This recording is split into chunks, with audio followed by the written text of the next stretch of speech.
I call the Charlottesville business meeting to order. Can we get read out of closed session, please? I move that this council certify by a recorded vote that to the best of each council member's knowledge, only public business matters lawfully exempted from the open meeting requirements of the Virginia Freedom of Information Act and identified in the motion convening the closed session were heard, discussed, or considered in the closed session. Okay, can I get a second? Second. Second. Are we voting electronically? Let's try it. Okay. And And I vote yes. yes, Lloyd is, of course, joining us virtually. He's had operation on his foot, and so it's best that he not put weight on it. So Stay home and stay seated, yes. yes, stay home and stay seated. Great. Let's see. Was there ever a vote at the beginning of the 4 o'clock meeting to approve me participating electronically? Do we There was need? no objection, according Yeah. to you all. Yeah, there was no objection. So Okay. okay, yep.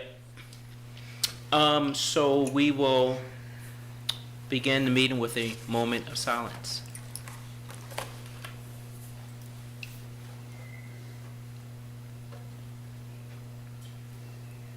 Thank you. Thank you very much.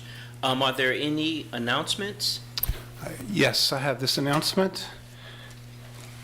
On Saturday, October the 11th, from 11 a.m. to 3 p.m., commemorating the African American military experience, telling their stories. The event will be held, as I said, this Saturday from 11 till 3 at the Carver Rec Center. The Veterans Committee of Central Virginia. Their website is vetcomcva.com. I have one as well. Okay. I don't want to get all the details right, so give me 1 second.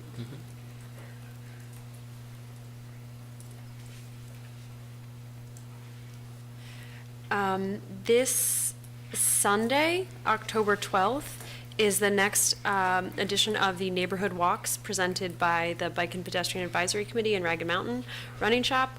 It will be walking through the 10th and Page and Star Hill neighborhoods, meeting at 1 p.m. at the Carver Rec Center.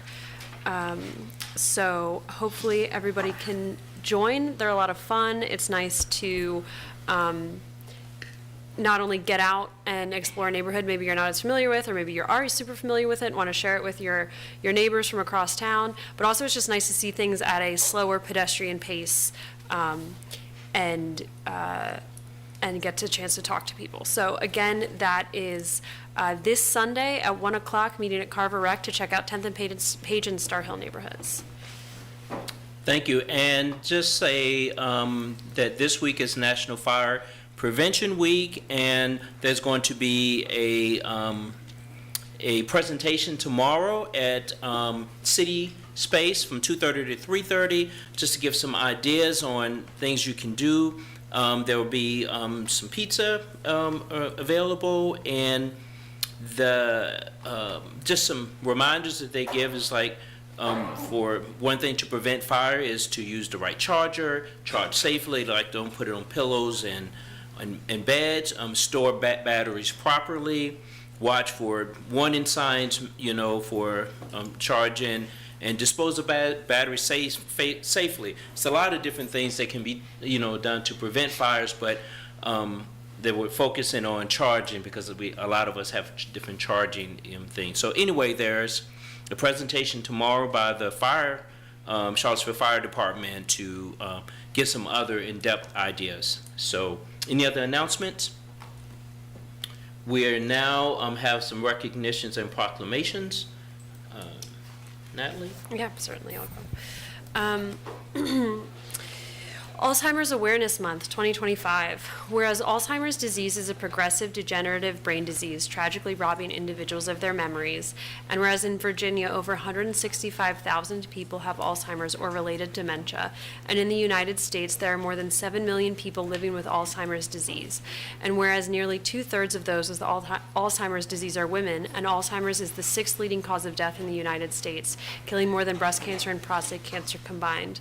And whereas the Alzheimer's Association is the world's leading voluntary health organization in Alzheimer's care, support, and research, and with the vision of a world without Alzheimer's disease. And whereas the annual Walk to End Alzheimer's offers everyone the opportunity to get involved in the fight, and whereas as the city of Charlottesville offers its support to those living with Alzheimer's disease, we also recognize those who care and provide for them, sharing their loved ones' emotional, physical, and financial strains. We honor their compassion, remember those we have lost, and press toward the next great scientific breakthrough. Now, therefore, the Charlottesville City Council proclaims October 2025 to be Alzheimer's Awareness Month. We call upon all residents to show their support for Walk to End Alzheimer's Charlottesville on Sunday, October 26th, as well as other activities that bring awareness and understanding to Alzheimer's. Okay. Sherry, did you want to have some comments? Thank you.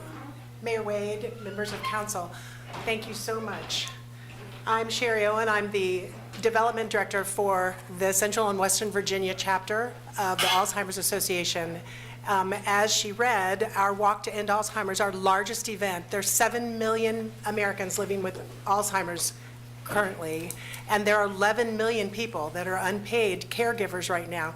The Alzheimer's Association, the walk is the largest event to raise money for finding a cure for Alzheimer's. And so on October 26th, there will be about 900 to 1,000 people all joining together walking to find that cure. And I thank you for this, and I hope that there will be more people around here that will join us. There are still opportunities to do that on alz.org. And I thank you so much because I strongly believe that in my lifetime, we will find a cure for Alzheimer's. Thank you so much. Thank you, Sherry, for your work.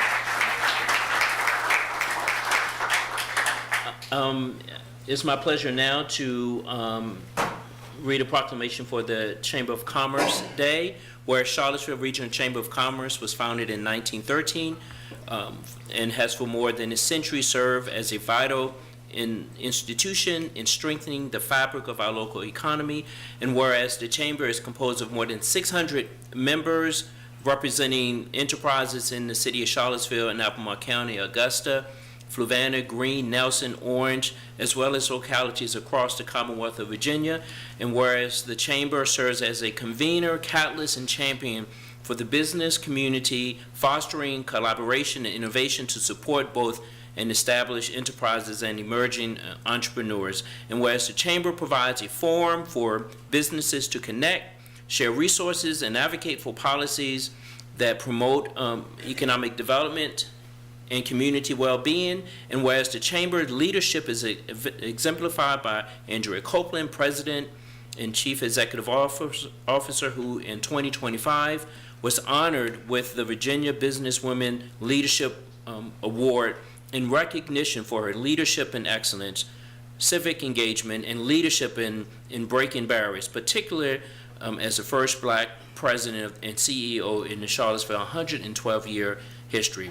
Whereas the strong local business create job, expand opportunities, and invest in future of Charlottesville and its residents, and whereas support your local Chamber of Commerce Day offers an opportunity for all residents to recognize and celebrate the Chamber's leadership in advancing prosperity, inclusion, and community vitality. Now therefore be it proclaimed that the City of Charlottesville City Council hereby recognizes October 15th, 2025 as Support Your Local Chamber of Commerce Day in the City of Charlottesville, and encourages all residents to join in celebrating and supporting the work of the Chamber of the Charlottesville Regional Chamber of Commerce. Signed this day, October the 6th, 2025 by Mayor Juan Diego Wade. Thank you.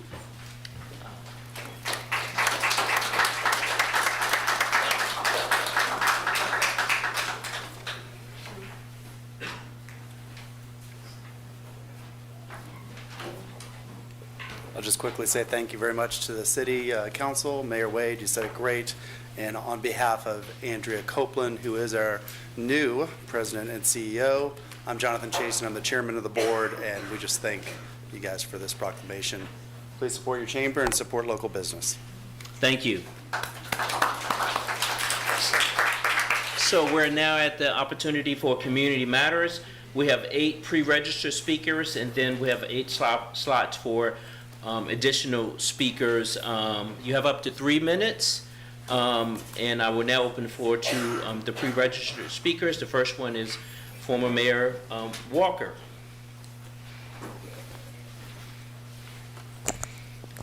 Good evening. Is this on? Yes, Okay. good evening. Good evening. I'm here tonight to talk about the return of SROs, that conversation that's going to come up during the budget with the school system. I encourage you all to, I know there have been some changes made, but the changes haven't been significant enough where black kids will not be policed in the Charlottesville City School Division. I also want you all to think about the time frame since we voted on those measures. It has not been a significant amount of time for any change to occur. In education, they ask for 3 to 5 years, but max usually 10-year time frame for institutional changes to take place. That has not occurred. COVID occurred, and within a year and a half of COVID, the school division was asking for money for police officers to return. When your current police chief came into this community, one of his first interviews, he said, "We know who's doing the shootings. They're mostly juveniles. They will be arrested." Shortly after that, the school board chair at the time signed a notice that stated that we can only do as much for the kids as they allow us to do. During the media, the times when the kids were challenged, having challenges at the schools, parading through the media were black kids at schools fighting. You didn't know what those fights were for. It wasn't all the kids in those areas. It was a few kids at a time. And then we were hit with teachers walked out. If you know the stories from that time, it wasn't a massive amount of teachers who walked out that day. Some of teachers happened to be out sick. But the storyline became all the teachers were out that day because of the disorderliness that was happening at school. And then the conversation quickly turned to that our kids were unteachable, that our kids didn't deserve anything other than to be policed. Now, you have to ask yourself if this was a white school or white kids that were misbehaving in these ways, because I do understand that there are things happening that does not produce an ideal learning environment. But is policing the only way out of that? Is budgeting in hundreds of thousands or millions of dollars the only way to produce change? It is not. It is lazy. We're in an environment at the state level and federal level where people are comfortable with eroding the changes that we've made over the years. Not just here, but around the country. You all are just doing a little bit better than 47 and his gang is doing, and that Youngkin and his gang are doing. And you all can do a little bit better and still be praised because you're doing a little bit better. But decades from now, generations from now, kids will tell the stories of what generational policing did to their families. I know historically, council just votes on what the school board asks for, but you all need to ask some questions. I sat in those rooms and asked questions about how the mental health policies that I don't think the school has implemented properly, how was it going to work? They could not answer those questions. They could not answer questions about the money that they were asking us for when I was on council, how it would be implemented, how it would change lives. What they've done is what traditionally happens. There are people who get hired and get paid and lives never change. You all have to start asking some very difficult questions. The second largest per pupil expenditure in the state of Virginia comes from this locality. And since integration, desegregation, Charlottesville City Schools have failed black kids. It is unacceptable when they ask for SROs to return to the schools. They are not asking for white kids to be policed. They are asking for black kids to be police, for black kids not to be given a chance, and that is unacceptable. A few years back, there was vandalism at Western Almar High School. It never made the news. We never heard about it because of whose kid and the color of that kid's skin. Our kids make mistakes like all kids do, but they're never given the opportunity to grow through. We had an incident a couple years ago, a year and a half or so ago. You had a black 18-year-old classified as a black woman on the media, arrested by your police department and prosecuted by Joe Platania's office. If she had been a white kid, it would have never happened. Should she have been at the school? Should she have been on the bus? No, she should have not have. But 18-year-olds do make mistakes. There are other options here if we are patient enough and dedicated enough and believe that black kids are more than monsters. Thank you so much. Thank you.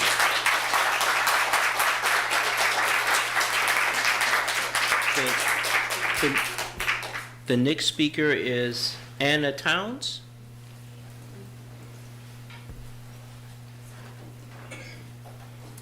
Hi, I'm Anna Towns from 900 Belmont Avenue. I thought I would show up in person rather than writing emails, as I have been wont to do of late, and this time wanted to speak a little bit about the item coming up later on this evening's agenda with regards to the Holiday Drive property. I just wanted to thank Mr. Sanders, council and staff for giving such careful consideration to questions of homelessness and ways to best perhaps provide a balance between providing the best care we can provide for folks who are in our community and also for protecting quality of life. So thank you for pushing further and considering additional options, including the one on Holiday Drive.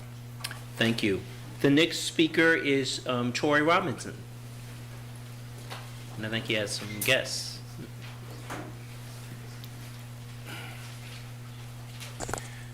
Hello, City Council. How you doing? My name is Troy Robinson. I have the honor to bring to y'all 2 children that were brought to me through the City K-UP program, who have an amazing initiative that will not only build Charlottesville High School, but help it thrive for years to come. I bring to you Gabriel and Suhan. Looking very nice, sir. Thank you so much. Okay, first I'd like to start off by saying I apologize for any mistakes I make along the way. It's just this is a really big opportunity for me, and not only me, also everyone else back at CHS dependent on me. Take your time.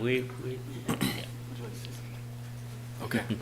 So, I'm sorry. I apologize. But I'd like to establish an entrepreneur club for all the other aspiring entrepreneurs, as in myself, because I think personally you need more than just one summertime to go out and actually truly experiencing that. I feel like I've become that living proof because my mentor here, Troy Robertson, Mr. Robertson, he's the one who took me in, taught me my skills, and taught me how to apply them in the real world and how to use them to, build something for myself. So I'd like to be sort of a figure of hope for other people that are in my similar situation and they don't really have anyone that they can go and depend on. I'd want to become a club that I want to become a club that all CHS students can come to and aspire to be whatever they want to be. They could. Yes. Mm-hmm. Okay. They could come to the club and they could hone their skills. After they hone their skills, everyone's going to be a community for each other inside CHS. It'll be something like CIC, but downscaled for CHS. First off, I would like to say it's nice to meet all of you all. But I feel like it's a safe space for everybody to come to the Entrepreneur Club for any race. It doesn't matter what. Everybody can have each other's back in this Entrepreneur Club and learn from each other and just pursue their dreams, not only in school, outside of school, and throughout school, and throughout, like, even outside of school on weekends and everything. Everybody can come together and learn and just pursue their dreams. Like Gabe discussed everything else. Really. Sorry for starting. No, you did great. Like I was saying, I more so just like to be the foundation for future success, to come and see that, yes, you can come to, even if you're only a high school student, that doesn't matter. You can still work on your skills. We'll help you work through it. We'll navigate you through it. Just as Troy had did for me, I'd want to be that exact same figure just for all of my other peers inside CHS right along with me. Thank you so much for your time and taking it and just listening Let's to give us. them a round of applause. So please come back, please. So thank you all so much for coming out, and we do have the vice chair of the Charlottesville School Board is here, and I see we have a candidate for school board that's here, and so I think that I'm already thinking of at least a dozen people, there's entrepreneurs in the community that would love to come and speak once your club is established. And I certainly would like to come. I gave you my contact information. Anything that I can do in the formation of this is what I love about, Charlottesville High School. And I know this is the type of thing that Mayor Walker was just speaking of. So thank you all so much. And I know this club is going to be a success. And it's ironic that we have the Chamber of Commerce, because many of the businesses that are part of the chamber are entrepreneurs, are small businesses, and that's where most of the people are employed, by small businesses. So thank you all so much for coming out and speaking. You did a great job. Thank you for giving me the chance to come out and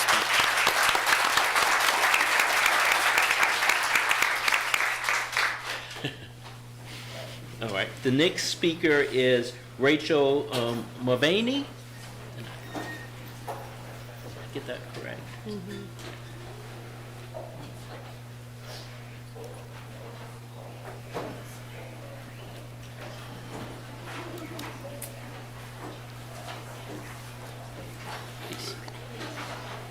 Good evening. Good evening. My name is Rachel Mulvaney. Thank you for having me here. Once again, I'm here on behalf of Friends of FAR. We were here last week to support West Haven and 10th and Page residents. I'm a student at UVA, and I want to be clear that students don't want more luxury housing.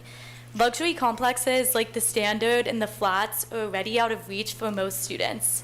We've been conducting a survey over the past few weeks, and out of 341 students surveyed, only 10.6% said they would pay $1,400 or more in monthly rent, which is the estimated rate for the proposed LV Collective project. This development won't meet student housing needs. It will only meet investor demands, and that's even questionable given the lack of survey demand we found. Additionally, with UVA planning to house all second-year students on grounds by 2030, the need for more off-grounds luxury housing will only decline. So we want to ask you, what exactly are we building this for? As a student, I and the rest of the students here, on behalf of Friends of FAR, refuse to be complicit in the continued displacement of Black communities in Charlottesville. I urge City Council to reject this development, also to reject the ordinance that criminalizes the unhoused, and to stand with all residents, not just the wealthiest. Thank you. Thank you. Joy?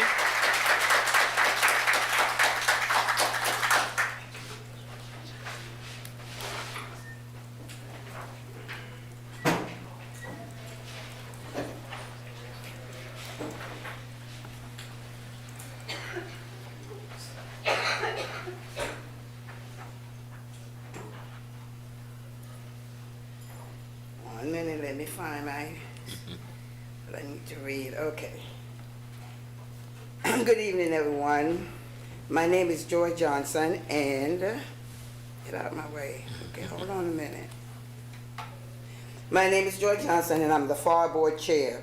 I'm here to comment about the changing the zoning around large luxury student building on the edge of low-income communities. Back when FAR pushed for zoning, we in City Council missed this piece of the zoning that by right means community only have one opportunity to comment. All City Council need to do is to go back and change it. First, there was the Standard, then there is Central, now there is LV Collective, building, the building on 7th Street over Fifield, 10th and Worthland, and they want to build a hotel in the 10th and Page, part of the dairy expansion.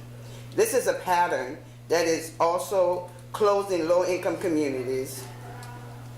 LV Collective trying to build above West Haven. But if it happened to West Haven, it happened to other neighborhoods next. The building above West Haven will set a precedent. They are trying to build this building above West Haven, which is the most political site in the city of Charlottesville, because it is the birth out of Vinegar Hill. It's walkable, it's right next to West Main, and it's UVA path, which growing like a cancer, even though UVA is sitting on $14.2 billion and they pay 0 taxes. The UVA Foundation currently owns 2,913 acres of land, and they still metastasize in our community.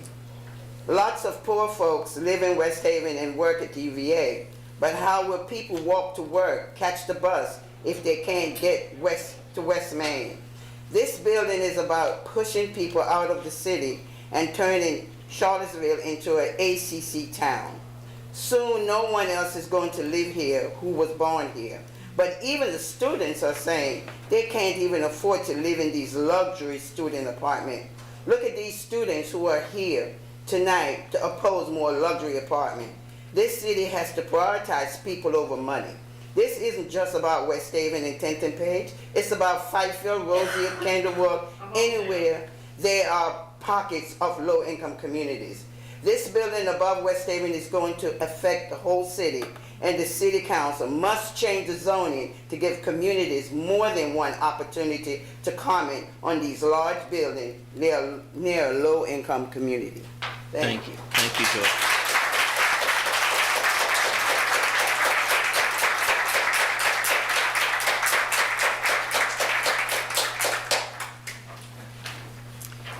Good evening. My name is Alicia Lenahan. I live in the county.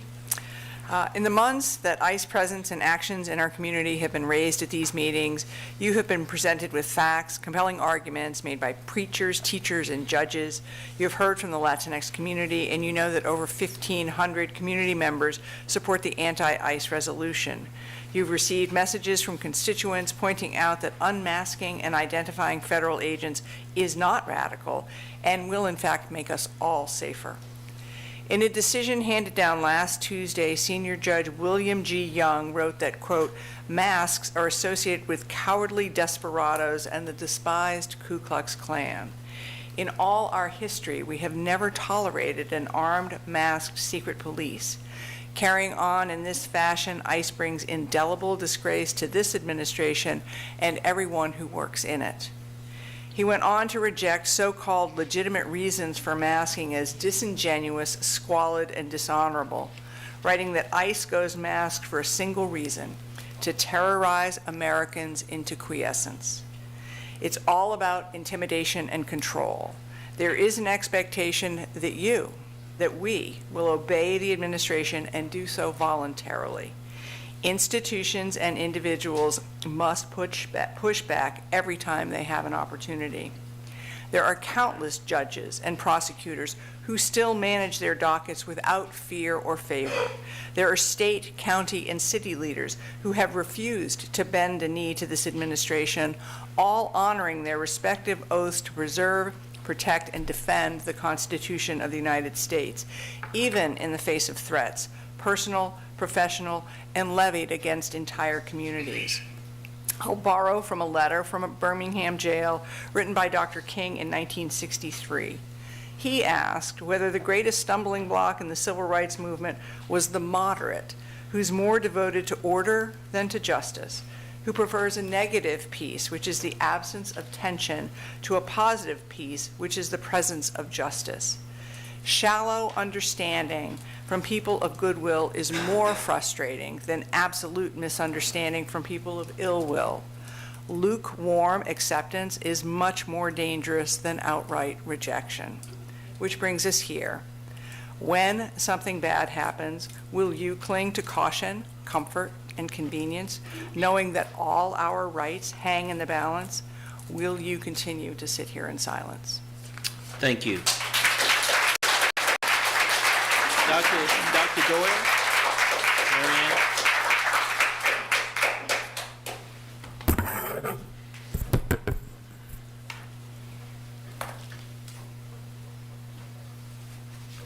Good evening.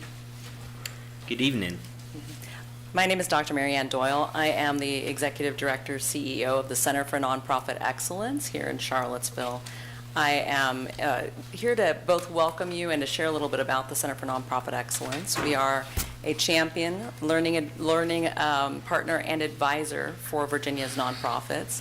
What I've provided to you today is both an invitation to the Day of Learning, which is on October 16th, and it's here in Charlottesville. It is for the entire state, but we have centered it here where we were founded 20 years ago next year.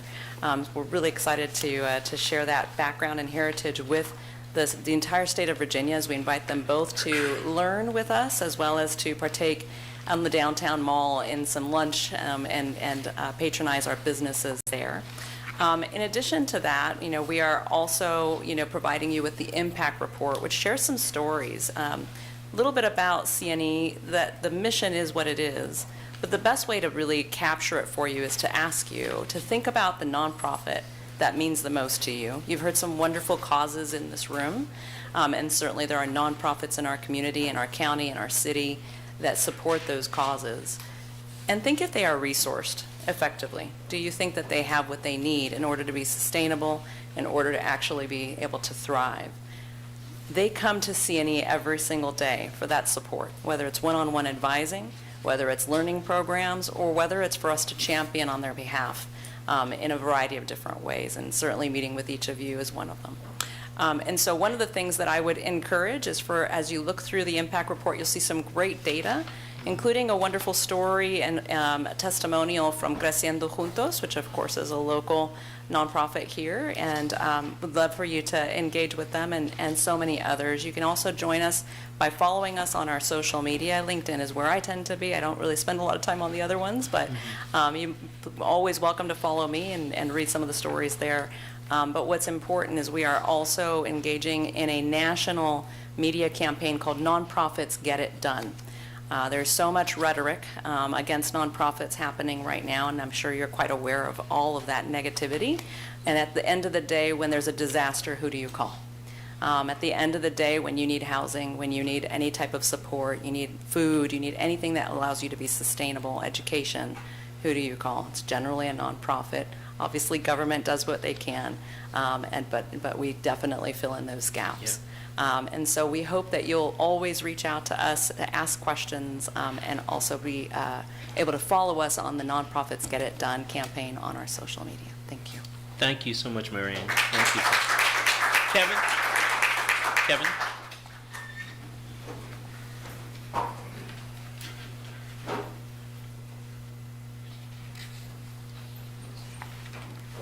Hello. My name is Kevin Cox. I live on Fairway Avenue. And tonight I would like to comment a little bit about pedestrian safety issues on one segment of Elliott Avenue from Ridge Street to Avon. People from different neighborhoods walk on Elliott, on the south side where the sidewalk is, to get to a variety of different places, but many people walk on Elliott to get to 2nd Street, Ix, and then on to the downtown mall. The 2nd Street crossing is a link in different routes. Most of the people walking on Elliott are going to 2nd Street, okay? They're not going to the cemetery. A few are going to the bus stop. And some walking on Elliott actually cross at the 2nd and Elliott unmarked crossing. Many jaywalk from both directions as they come down, jaywalk diagonally. And a few cross at 1st Street. But again, most of them are going to the bus stop. They're not going, they're going to the bus stop. A few of them are going to the bus stop, but some of them that cross at 1st Street are doing what the staff wants them to do. They're not crossing at 2nd and Elliott. They're walking up the hill. They're crossing at 1st Street, and then that route goes into a parking lot or the street. That's the options. And that's what the staff is telling people. We want you to go up there, and then what? How do you get to 2nd Street? There's no sidewalk. This is in lieu of a marked crosswalk at 2nd and Elliott. The pedestrian crossing at 2nd and Elliott is clearly the optimum place for a pedestrian crossing there. Consider, we have 2 separate routes, one from Avon and the other from Ridge. A marked crossing brings those together at 2nd Street. It eliminates a lot of driver-pedestrian encounters because people are unifying into one route rather than coming across the street as 2, okay? Still, people are crossing at 2nd and Elliott without the marked crosswalk, and they're going to keep on doing it, and the staff knows this. VDOT standards indicate that this is a good location for a marked crosswalk, and local pedestrian routes indicate that it is the best place to cross Elliott for people going to 2nd Street. It's not just a good thing, it's the right thing to do. Now, I want to also add, the speed limit on Cherry Avenue at Tonsler Park is 30 miles an hour. Across Ridge Street, the speed limit there is 35. And it stays 35 from there down to the bottom of the hill at 2nd Street. It was 35 when that terrible accident happened there. Why wasn't the speed limit changed the very next day? Thank you. Thank you. So that was the last of our pre-registered speaker. We have opportunity for 8 speakers. So I'm going to try to get a few from each side. Yes, you young lady? You, yes.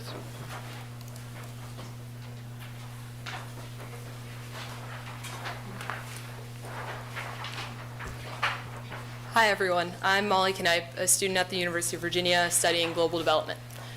Thank you very much for having us today and for listening thoughtfully to the citizens of Charlottesville as they voice their concerns. Your time here today is much appreciated. I'm here on behalf of the Public Housing Association of Residents, FAR, as well as the UVA Coalition Friends of FAR, and also to generally support the residents of West Haven and 10th and Page.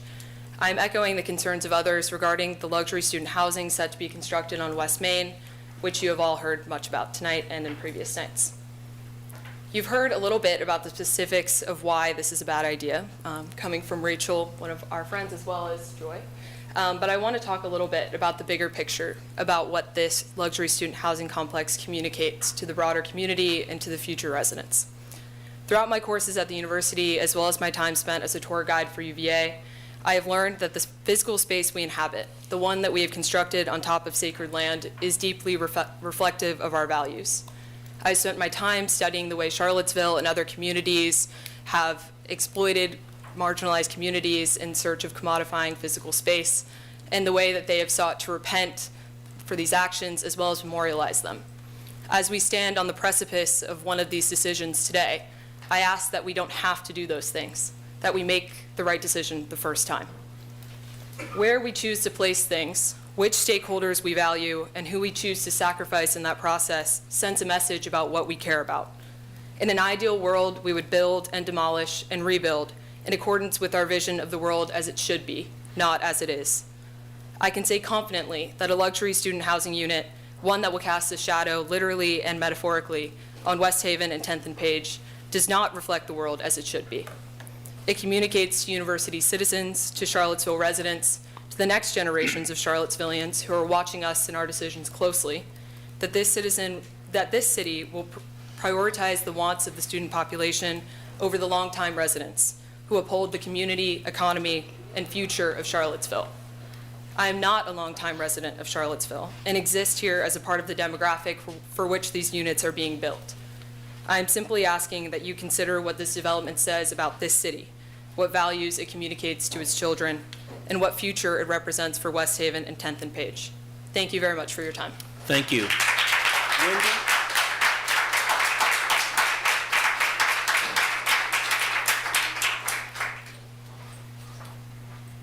Hi, my name is Wendy and I organize for FAR. Y'all know me at this point. I've talked at great length about the myths of trickle-down housing and how filtering doesn't work and is rather the driving logic behind gentrification and displacement. Data shows that contributing directly to the deeply affordable housing stock is more than twice as effective at protecting residents from displacement. This is why residents of West Haven, 10th and Page, and Fifield are opposed to these luxury student apartment buildings on the edges of historically black neighborhoods. There is a narrative among City Council that our opposition to luxury housing is about being averse or meek about change. But generations of black and brown residents have been petitioning for exactly that. Change. Building dense luxury market rate high-rises is not actually a deviation from the norm in this city. It is a continuation of Charlottesville City's centuries-long tradition of systematic oppression, violence, and dispossession of black people. The real change that this city needs to not shy away from is amending the zoning code immediately to return land use decisions to communities who will be most impacted by development and are barely able to afford living in this city already. There's a huge gap between rent prices, people's wages, and what people can actually afford. To afford the average price of an apartment in Charlottesville currently, you have to make $70,200 a year. That's $34 an hour just to live in this city.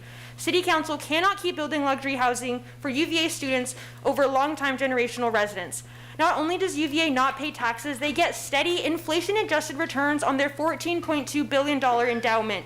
Meanwhile, UVA is actively fueling the displacement of black and brown communities from their generational neighborhoods, and UVA employees' wages have not kept up with inflation or living costs.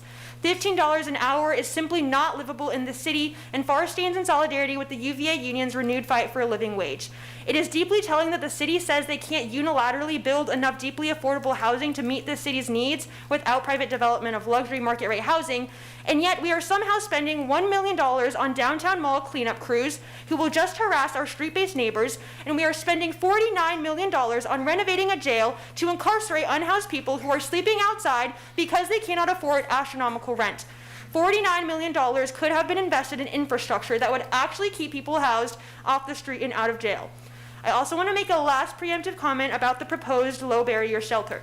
It is great that we're building it and that we are exploring options, but once it is built, the fact that an alternative housing shelter exists would still not absolve the previously debated anti-camping ordinance from being any less cruel or inhumane.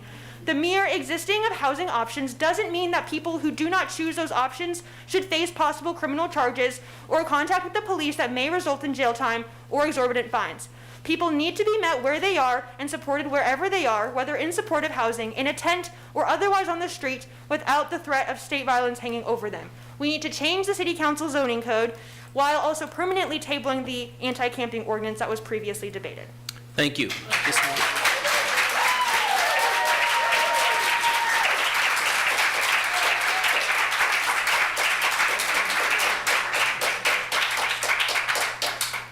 Good evening. Good evening. I'm Dr. Rochelle Brackney, the former police chief for Charlottesville Police Department. Counselors, when you allocated $1 million to a clean team as ambassadors for the Charlottesville Mall, when you started down the road of trying to criminalize the unsheltered and the housing insecure under the guise of safety and support, and as you are considering allocating $1 million to reestablish school resource officers in our schools, I ask one simple, urgent question. What problem are you attempting to solve? Because I can tell you what problem I was attempting to solve when I made the difficult, often unpopular decisions rooted in equity, dignity, and justice. When I disbanded the SWAT team, I was trying to solve the problem of racism, misogyny, and homophobia, the kind that thrives unchecked in militarized, specialized policing units. In 2022, SWAT had $8,000 allocated and a special response team $0. In 2026, SWAT has $0 and a specialized response team $60,000. Who are the special responders and what is the problem they are attempting to solve? When I disassociated CPD from JADE, the task force, I was trying to solve the problem of addiction being treated as a crime rather than a public health crisis. I was working to stop the cycle of locking up people who need treatment, not jail. So I ask you again, when you fund by an additional $2 million this year to the budget, when you fund militarized operations like the 3A task force against your residents, what problem are you really attempting to solve? When I removed the school resource officers from classrooms 5 years ago, I was trying to solve the problem of the criminalization of normal teen behavior, things like talking back in class or skipping classes, which should never result in handcuffs.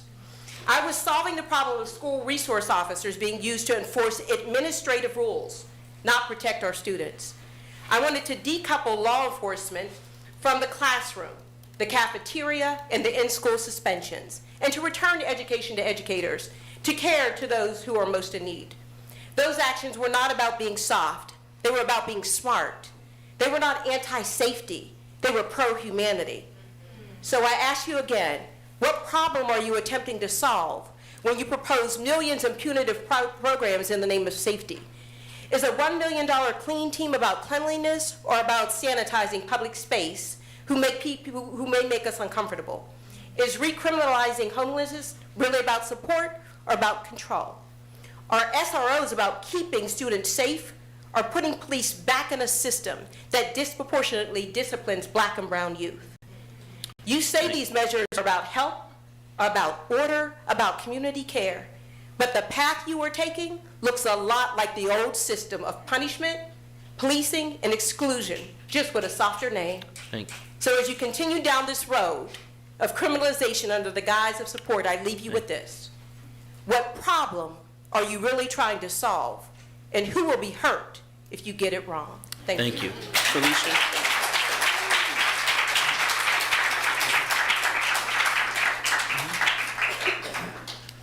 Good afternoon, Council. My name is Felice Rowland Key. I'm the wife of the deceased Herman Key, who bears the name of the city of Charlottesville. Herman was an advocate for Americans with disability. He wanted to fight for people who couldn't fight for themselves. I came out this evening because I read the article, Mr. Sanders, you spoke on the low barrier. I came to you and I said where they were talking about putting it wasn't good for me, wasn't good for the neighborhood. I hear you heard me, and so you start looking at other places. So I'm thankful that you're still trying to do what you can do, what the council can do for the homeless in the city. This is so important. These people need us to speak for them. I just recently started working on a paper for school, and it's a 2 weeks long, and I read about 5 books, and it really enlightened me. But it took me back to the oldest book. And I heard everybody this evening. It took me back to one of the oldest books in the world. The first chapter in that book, it teaches us that we are all made in the image of God. Not that we look like Him, but we have characteristics that are built into us, such as creativity, reasoning, morality, and capacity for relationship. These gifts are given to humans so that we can act as stewards of creation, so that we can represent God or a godly figure here on earth. We need to let those attributes, we're supposed to be taking care of the earth, not just the grass, not just the animal. Some people will come out and fight for their dogs and cats. We need people to stand up for people, for humans, and that's where we need to come from. We need to put all politics aside and let that be our last resort. The politics is where we come together, but it's our humanity, it's where we stand. And we need to think about others when we are sitting up making decisions. I also wanted to welcome Stephen King. You need an assistant for your office, but think about it, and I thank you all for hearing us when we talked about the low barrier shelter being in the wrong place. I think this is a good decision, and you got my tax 2 cents. Ms. Bryant, and then you, sir.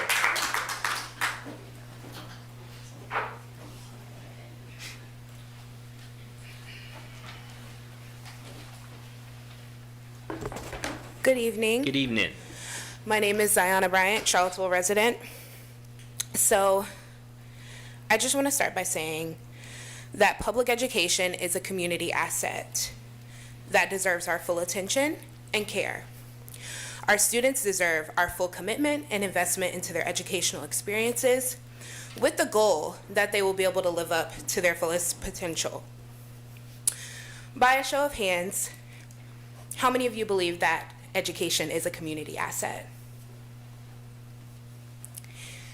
Okay, hopefully that was everyone. And so when we think about how we steward our community assets, we have to think about how we do that practically. And so as someone who's attended countless school board meetings, I can say that I believe that there needs to be a stronger connection and collaboration between City Council and the school board. Why? Because we have educators who are driving 40-plus minutes to find affordable housing, right? Like, how can we genuinely keep and retain talented teachers and educators here in the city if they have nowhere to live? So as we say that housing is a human right, education is a human right. And so that connection must extend beyond just a few work sessions about the budget every year. You have to be asking the critical questions to the school board about how they're managing the funds that you're giving. Delayed maintenance is a big issue.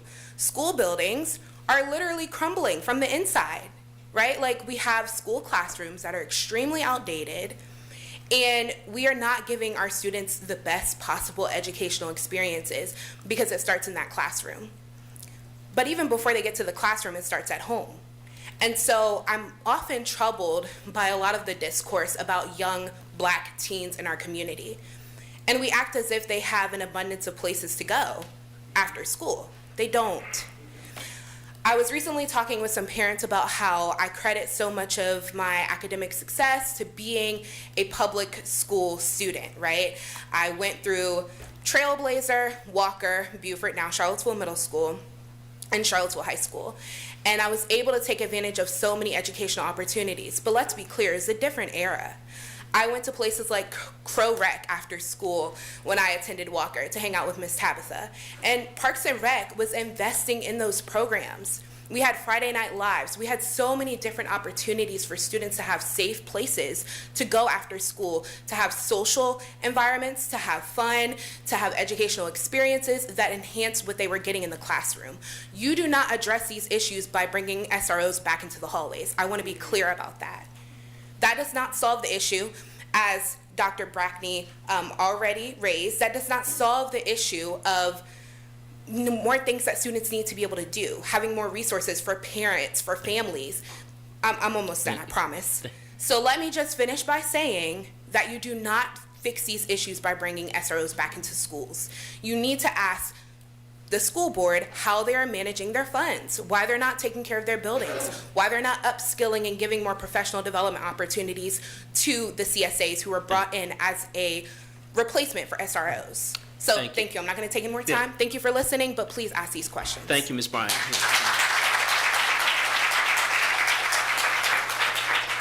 Good evening, Mr. Mayor and City Council. The last time I spoke on another issue, this time I am going to speak on the proposed site for the low barrier shelter. Yes, sir. I live on the streets. My name is Christopher Hall. Been here before. Yes, sir. I advocate, spent the past couple of days talking to other homeless people on their thoughts on the issue. I also spend my time talking to the cops, and helping out other people with various things. I work at the Historical Society. I've been cleaning up the bushes up there for the past couple weeks. The thing of it is, a lot of them feel like the proposed location is segregation. They do. They feel like they're being segregated. And I'm gonna tell you what they're telling me. I get it. I've heard everybody's opinions on it, and I understand the different viewpoints. It's a sensitive issue, and it needs to be solved, but putting us out there, out of sight, out of mind, I don't feel is like the solution. If it does done, I hope there is and are resources put in place and implemented. That would be the best way to do it, because I know you guys are actually trying to find a solution and fix this problem, and are trying to be of help. That is what I have to say. Thank you. Thank you so much, sir. I appreciate it. Yes, in the pink? Yes, I'm sorry.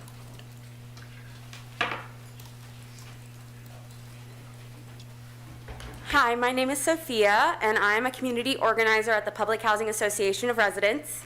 I'm here to speak on the LV Collective building. I'll start by saying that the idea that simply building as many new apartments as possible, especially high-end market rate ones, will eventually bring down housing costs for low-income residents is a myth. This approach does not serve the working class families or those living at or below the 30% of the area median income who are most in need of housing support. Charlottesville has seen the rise of developments like the Standard, but none of these luxury projects have eased the city's housing crisis. Since 2021, rents in Charlottesville have only increased and as of 2025 outspaced both state and national rent averages. This model, historically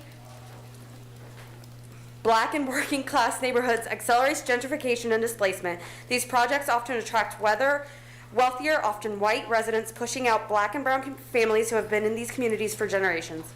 Longtime residents, many of whom still work, raise children, and have deep ties to Charlottesville, are being priced out of the very city they helped build. Concentrate student housing along Jefferson Park Avenue where it belongs. Developments like the Standard have not stopped students from spilling into residential areas because these luxury units don't meet student affordability needs. Building more high-end student housing doesn't solve the problem, it compounds it. City Council must stop prioritizing the needs of UVA students over the well-being of Charlottesville's long-term residents. The University of Virginia, an institution with a $14 billion endowment, pays no property taxes to the city of Charlottesville. The city should not have to bear the responsibility of housing UVA students, especially at the expense of Black and brown communities that have already endured displacement and systemic exclusion. UVA's violent history of indigenous land theft, enslavement, and destruction of Black communities like Vinegar Hill continues today through economic pressure and displacement. The city's priority must be long-term residents, especially the descendants of the enslaved laborers who built UVA and the families who've been forced into public housing or entirely out of city limits due to gentrification. I also want to strongly voice my opposition to the anti-camping ordinance. Thank you. Thank you.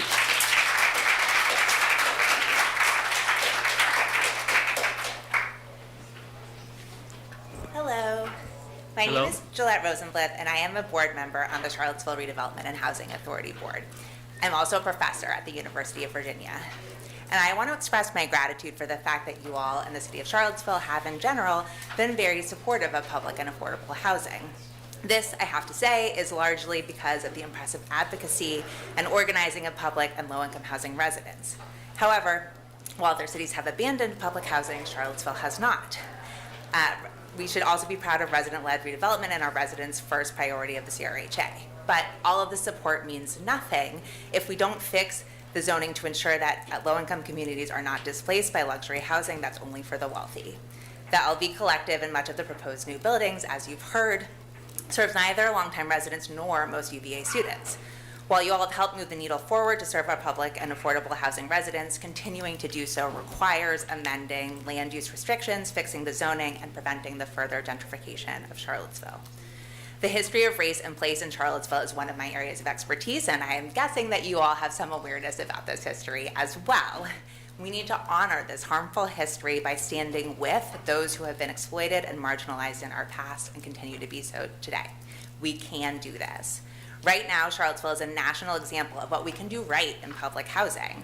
The decisions we make as a city and a community in the next months will determine if we are able to maintain this good example. I implore you to keep up the good work by respecting our residents who have led us this far and hearing their calls to prevent the building of these new buildings. Thank you very much. Thank you very much. That was the last slide for public comment. At this time, we have another one at the end of the meeting, where now we'll go to the consent agenda.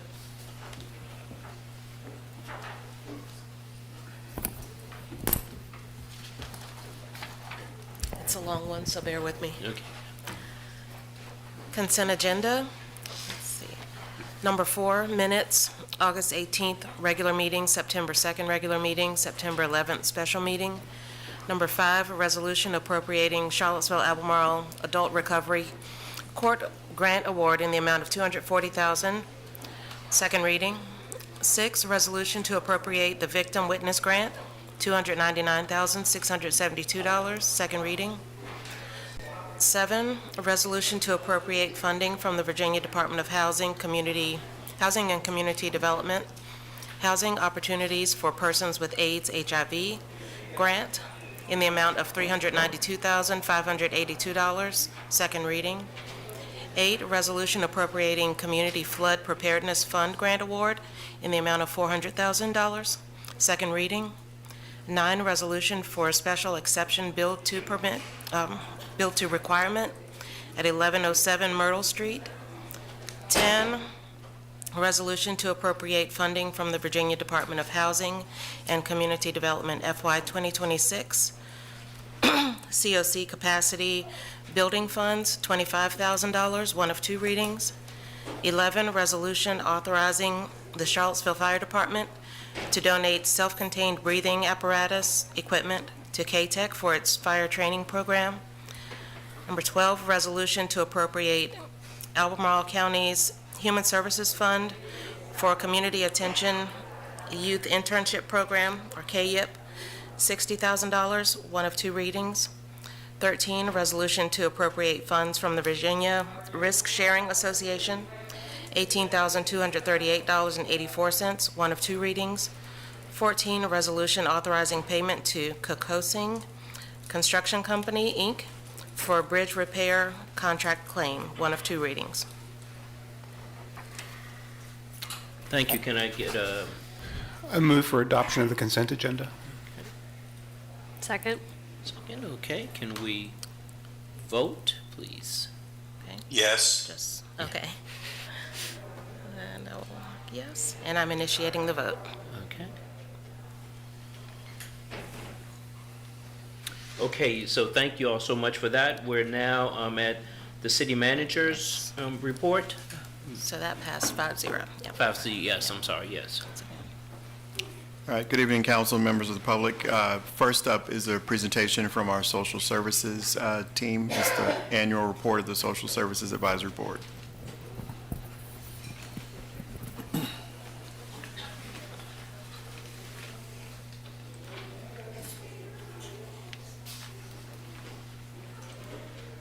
Good evening, everyone.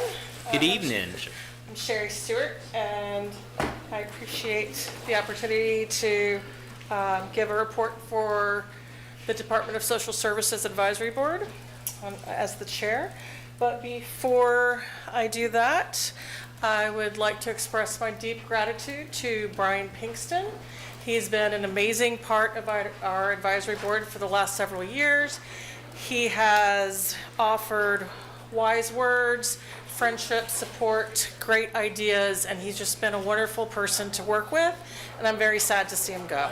So I have a small gift, and then I have some swag from social services as well. Thank you, Brian.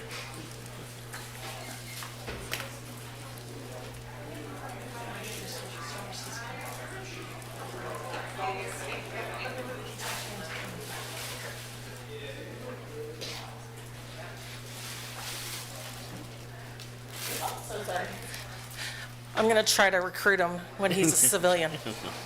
Okay, so we have the annual report to City Council, and we have our new director, Leon Henry, and he is going to support me if I miss anything or if you have questions that I cannot answer. If we start on the next page, I don't know do I have a clicker or somebody Over here. clicking for me? It's over here. On the thing. On the other lectern. There we go. Press the play button, press it on, okay. Okay, oh, okay. So there are 120 localities in Virginia, and we are in the yellow. We are the Piedmont region, as many of you already know. The vision of social services is meeting the essential needs, promoting self-sufficiency, and enhancing the quality of life for all residents. There are 3 main divisions of social services: the benefits programs, the services programs, and the administrative services. And as you can see, the benefits programs have federal and mandated programs that help low-income families and provide them with food, shelter, and medical care. And this is very important to remember when I talk about some of the new cuts that are happening. The family services programs provide assessment, intervention, and case management services, also through federal and mandated programs. And the administrative services help with all of the actions to support the finances and the being a good steward of funding.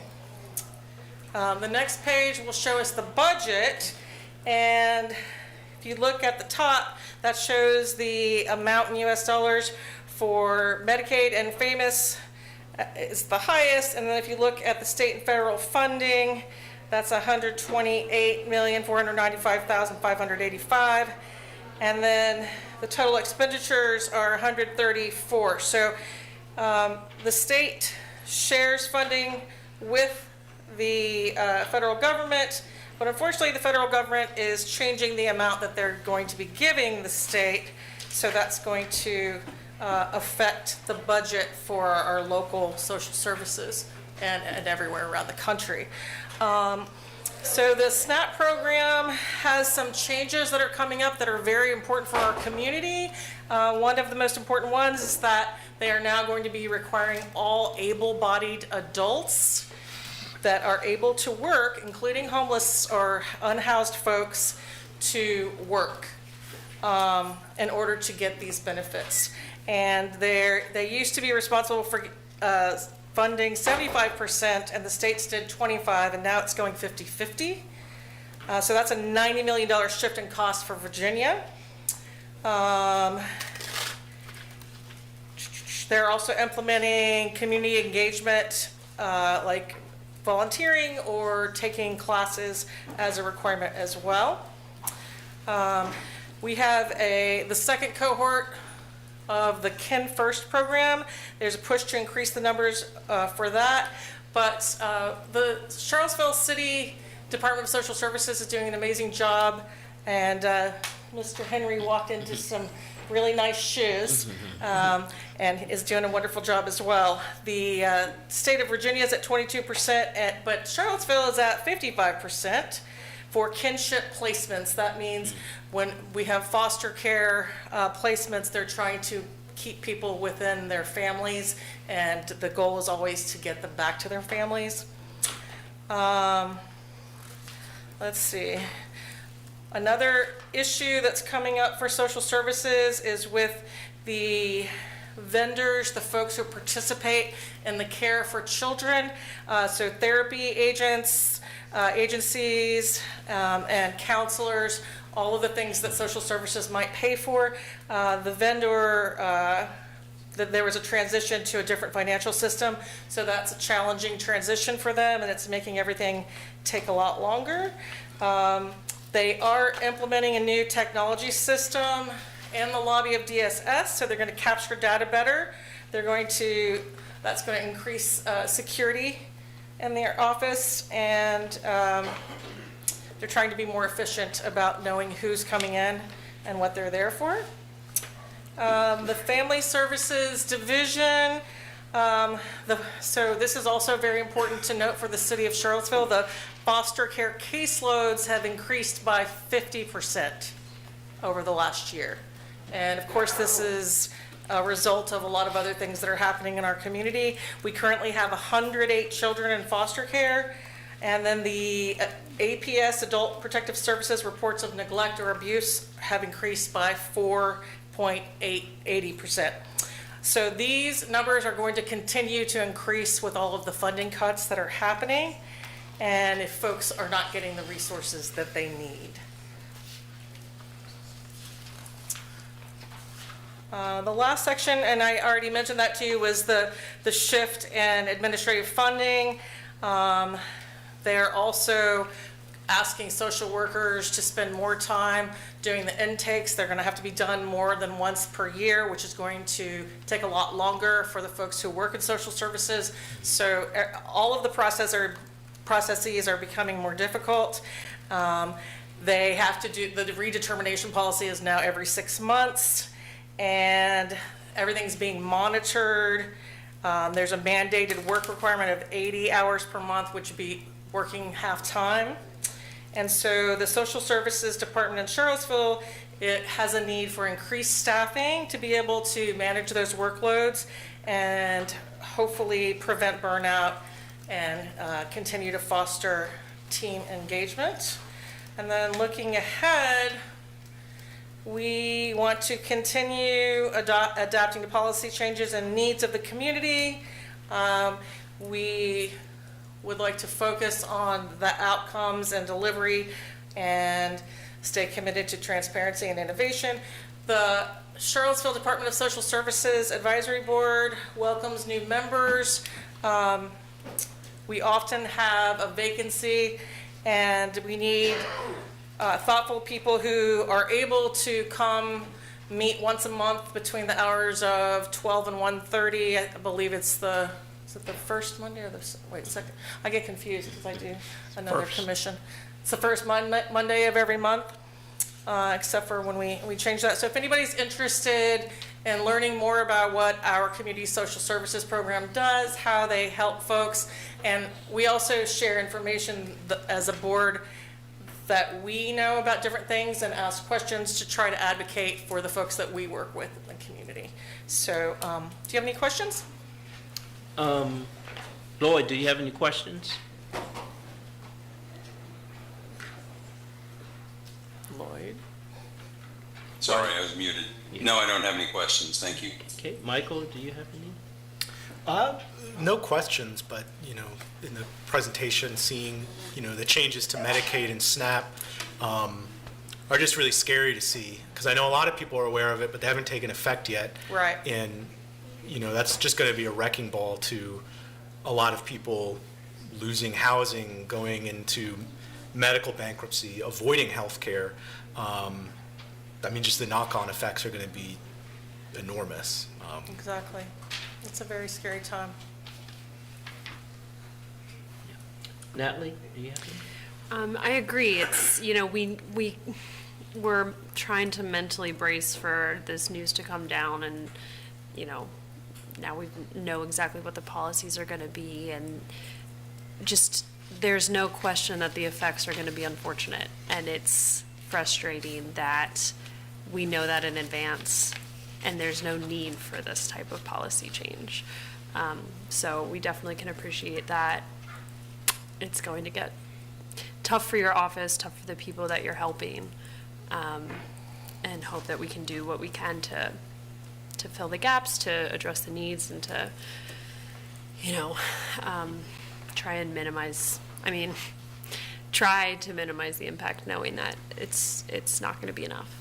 We're a very resourceful community in my over 20 years of experience living here, so I hope that we can continue working together to meet the needs as a community, because there are so many wonderful organizations working to support folks. Thank you for the optimism. Thank you. And Mayor Wade, I'm looking forward to speaking Spanish with you in just a few days. Yes, Sherry, we got a couple more. Oh, sorry. Oh, yeah, I just wanted Brian? to thank you for my flowers.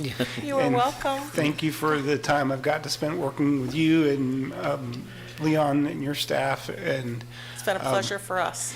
yeah, it really is the workload that the staff has already and the professionalism that they show, and it's hard work, and it's hard because in some ways it's very bureaucratic, but at the same time you're dealing with real people in their lives. Right. And I really admire, one of the things we're able to do is get to see and meet a lot of people on the staff, and I just really, please let your people know, Leon, that how much we appreciate them. Yeah, and we also get to know how hard it is to be on the city council. Yeah. And we have one of you working with us, so There you go. we appreciate that as well. And we're so glad, Mr. City Manager, that you let her go in the middle of the meeting as opposed to the very end. Thank you, Mr. City Manager, since I didn't get my I lunch. understand that there's you a promised lunch me. that's still That was only 2 years ago. yeah, there's still a debt to be paid there, so. I'll get that done. Yeah. But thank you for coming.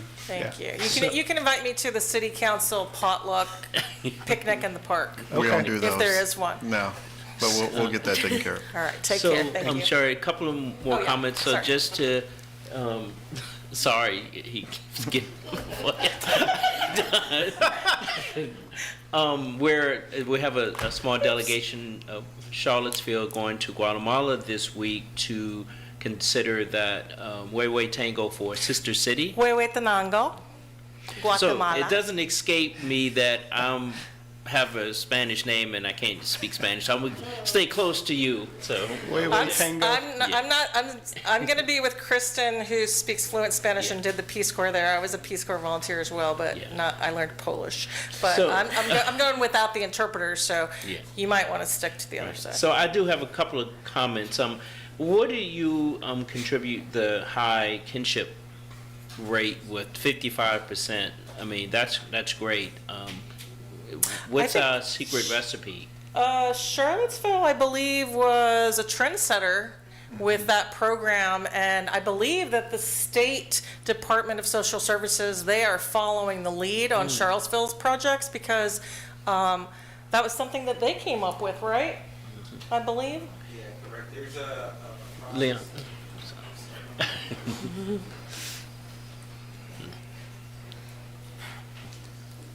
So as Sherry mentioned, good afternoon, Council. Yes, good But afternoon. as Sherry mentioned, currently right now the state is at 25%. We're at 55. There's a project that the state is doing as a new initiative called the Kin First Now, and our deputy director Jenny Jones was a part of the process of helping them to develop that program, and going into different offices, getting information, sharing the process that we use in order to identify family members early on in the case management process. So she was able to kind of share some of that support, and just the way we engage families early on, especially when we know that there's a high risk of potentially a child coming into care. We try to start working with those families and helping them to engage other family members, so that see if it's anyone available. if in a time of crisis they do have support available, so it's not a traumatic type of transition for that particular child, but they can move into a home more seamlessly. My next comment or question is that, I just retired from the county's social service after 15 years, and as I recall that social workers are really employees of the state, but they're employed by the locality. So if we need additional workers to do the additional work, is that something that's going to be borne by the state or the locality? Do we know that yet? Yeah, so usually, as long as the locality is supporting the additional FTE, the state will support it as well. There is a city match, but we typically don't get pushback as long as it's supported by the city. Great. Thank you guys so much. Keep up the good work. Thanks. So, I'll get that lunch, sorry. oh, yeah. All right, they know where to find me. We got Yes, it, we got yes. Thank So- you, Sherry. Mr. Freeze has a comment as well, and I have one last comment. Yes. Hi, good evening, Mayor Wade, members of council. Good evening. James Freeze, Deputy City Manager. So as I know all of you are aware, last week, the city once again experienced a pedestrian fatality as a result of a car crash, this time on Route 29, near the intersection with Angus Road. As you also know, improving pedestrian safety has been a long-term goal of the city, and in particular, over the last year, we have really done a focused effort on investing in rapid deployment of kind of quick build materials and methods to try and improve pedestrian safety across the entire city. As we did last year, after following the pedestrian fatality on Elliott Street, we're going to do a assessment of pedestrian safety in the vicinity of where this most recent fatality occurred, and consider whether there are improvements we might similarly be able to make on a quick, kind of rapid response way. If you have any questions about our approach, we're going to be looking to turn around some recommendations as quickly as possible. But if you have any questions Yeah. on what we're doing, please let me know. Yeah, it's very sad. So thank you. Thank you. I'm glad that you're taking action. How soon do you think we'll get an update on that? I asked to get an initial assessment by the end of this week. Thank you. And I'm actually going out to the site myself tomorrow with the chief, take a look at helping get a feel for what actually happened, and that way we can make sure that we don't miss details as to what we might be able to consider. The last comment that I have for a new face in the gallery, Steve King has joined the city manager's office. He will serve as the assistant to the city manager. I know that's a new title for folks around here, but it's one that is overdue because I need help. We're doing a lot of stuff, and thank you for saying that. I do appreciate you recognizing that. But just in the appreciation of the comment that I have made consistently about the city of Charlottesville, that we punch above our weight class, that comes at a cost. There's a lot of work that has to get done to hold that title. And in doing that going forward, I will now have an assistant to help me with that, project manager focus. Steve joins us, having served with ICMA. That's our national or international credential organization that supports local government management. And he started today, so I told him tomorrow I start piling work on it. Yeah. Nice to meet you. Welcome. Welcome. Would you like to say a few words? Yes, Mayor, Council, it's a pleasure to be with you. I look forward to working on behalf of our office and in partnership with you in advancing your priorities to the residents of the community. I look forward to building relationships with all of you and learning more about how we can be good partners in advancing the work and making sure that Charlottesville is a community that everyone gets to thrive. Thank you. Thank you. Welcome. Welcome.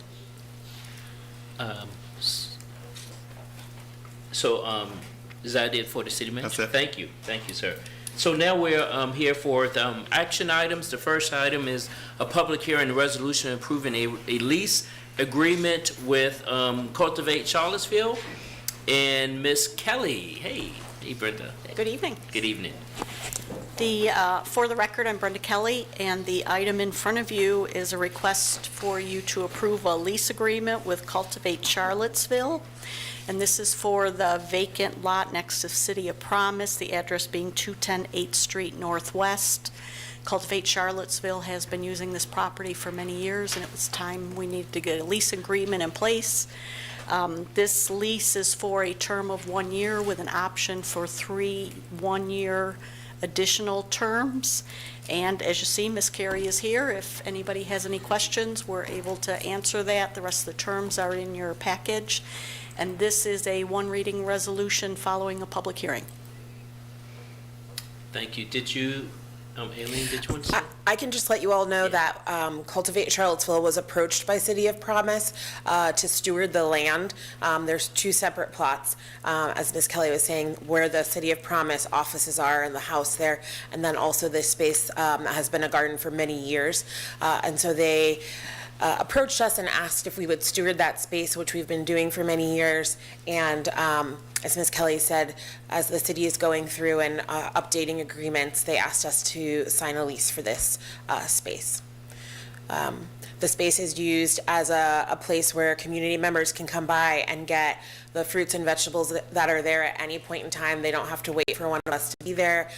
We do several community events there. We have a pumpkin painting coming up later in October, but we've also hosted events with the Women's Initiative, UVA Cancer Center, volunteers, neighbors at West Haven, and others in 10th and Page about growing food and making sure that people have an opportunity to plant and grow themselves, and as I mentioned, also come by and take whatever they might need from the garden space. Thank you. So before we open up the public hearing, I'll start with Lloyd. And Lloyd, do you have any questions or comments? Nothing at this time, thank you. Thank you. Michael, did you have any questions, comments? I don't know. I just chuckled a little bit at keeping of livestock is not permitted. Yeah, we don't have any livestock. Cultivate Charlottesville doesn't have any livestock. The only place where we're involved in anything is at the high school. We help out with the high school. We don't run the entire program anymore because there's an urban farming program through the schools now, and there are chickens at the high school. Oh, wow. Yeah. But no questions. Yeah. Okay. Right. Thanks, Aileen. No, a great program.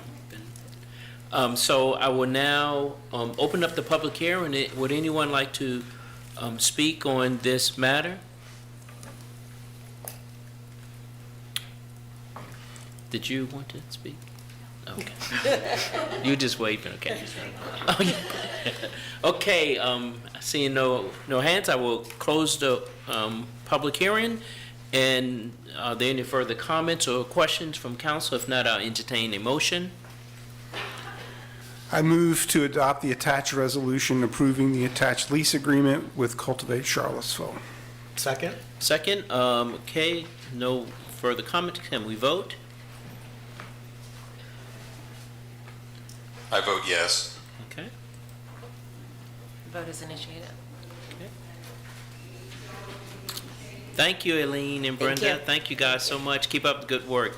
Appreciate your work. The next item is a public hearing and resolution to approve amendment of lease with the International Rescue Committee. And Brenda, oh, yeah. Again, Brenda Kelly for the record. This item in front of you is to approve an amendment to a lease with IRC, International Rescue Committee, who you approved a lease back in July 2024. That lease was for 18 months. It's set to expire at the end of this year.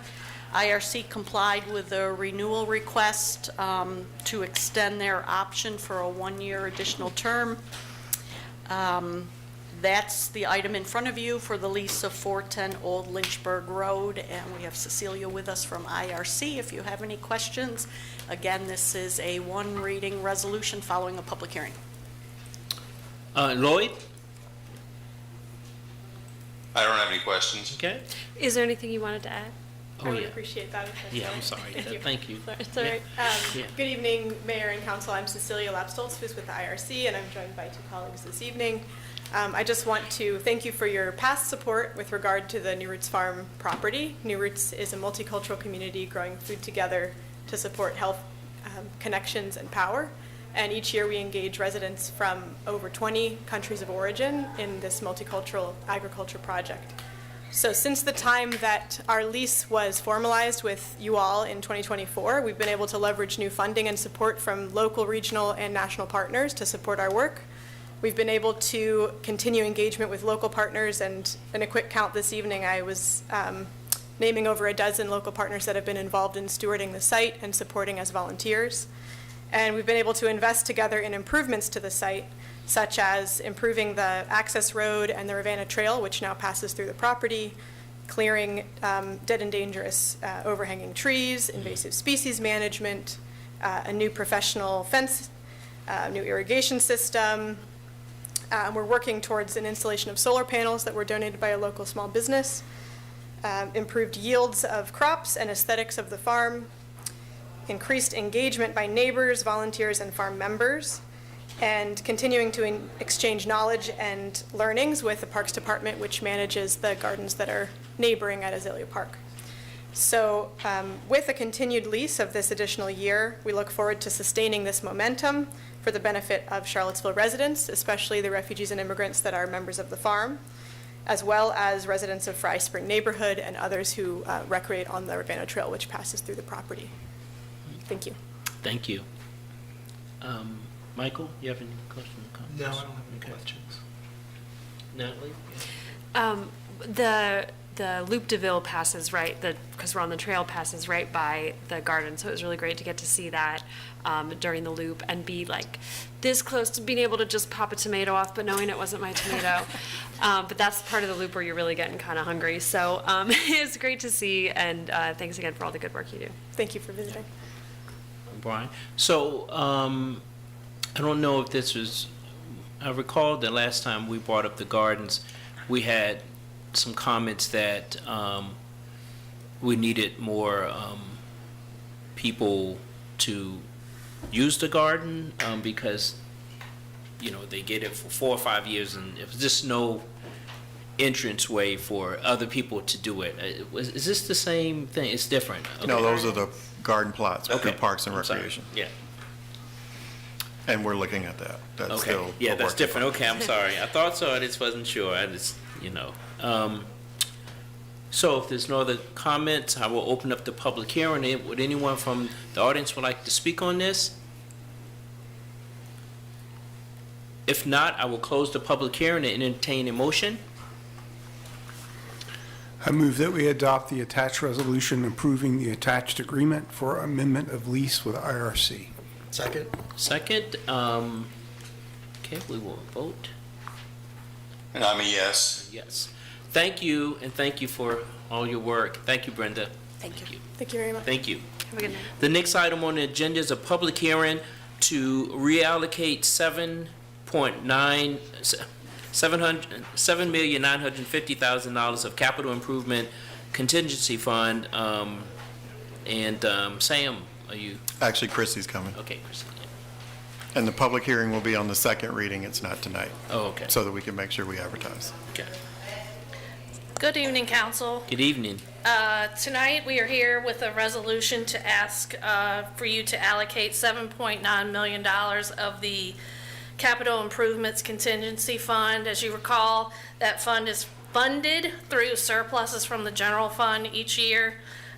There is a running total in your packet that summarizes several years of uses of that contingency fund.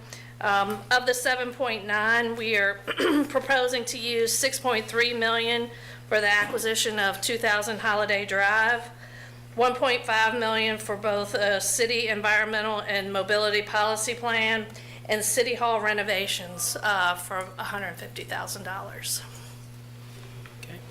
So this is is not a public hearing, but this. Before you ask questions, I would like to just express a couple points. In regards to the acquisition of 2000 Holiday Drive, as with most things, I have heard all kinds of comments, so there's always a different opinion than the next opinion, and we do our best to just work through those. But ideally, the priority that has been expressed and committed as it relates to homelessness in the city of Charlottesville is that we have a great need for low barrier shelter. That is what I have committed to working on for 2 years now, as I recently expressed in sharing the homeless intervention plan that we have been working on all this time. And we have successfully found an opportunity to acquire a substantial piece of property, not just the building itself, but the land that is available as well, allows us to attack this issue from multiple angles. And while it may be viewed as an attempt to move people away from other people, it doesn't, because they're still in the city and they're still adjacent to folks who are probably going to express concerns when they ultimately find out what it is that we're proposing to do at the site.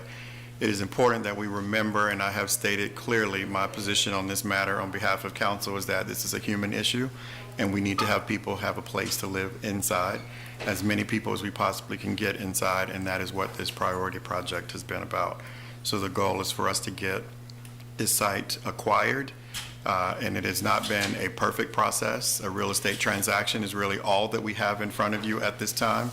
There is a lot of work that has to be done to determine how to activate the space, because it is an office building today. It is not meant for people to sleep in it overnight and to do all the many things that we need to do to serve their needs. But we will continue to work on those things and make sure that we can get a plan together as quickly as we possibly can and activate that site as soon as possible. So again, I like to write my own headlines and my own narrative because it always gets written for me, and I want to make sure that it's accurate. Thank you, sir. Thank you. Michael, do you have any comments or questions on this? I know we have a separate agenda item just about the shelter, so I'll save kind of comments or questions about, the specific I can't speak. However you operationalize something, that word, until then. But I do have a question just about the other items, not the 6.2 for the acquisition on Holiday Drive. What are those environmental and mobility studies, and what is the expected product at the end of those two studies? So Kelly, James? Yep, we have Kelly Brown from Neighborhood Development Services here to answer any questions on those items. Hey, Kelly. Hi, good evening. I'm Kelly Brown, Director of Neighborhood Development Services, and here to answer questions you have about the request for carryover funds for the environmental regulation and policy study, and also the mobility policy plan. So these are items that we actually have brought to you previously in the presentation of our annual work plan for fiscal year 2026. We have been working to scope both of these items and at a point where we are preparing potential options for the development of a scope of work for those items, pursue consultant services to support those needs. I do have some slides that I could share with you, but if you had some specific questions, I could also just try to tackle those as well. I mean, I think the question is just at the high level, you know, at $1.5 million for 2 studies, what's the expected policy change or product at the end of the studies, and what's kind of the expected timeline? And Sure.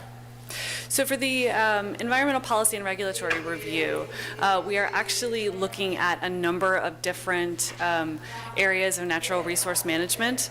So stormwater management, floodplain management, tree canopy and preservation, stream buffers, critical slopes, and energy efficiency.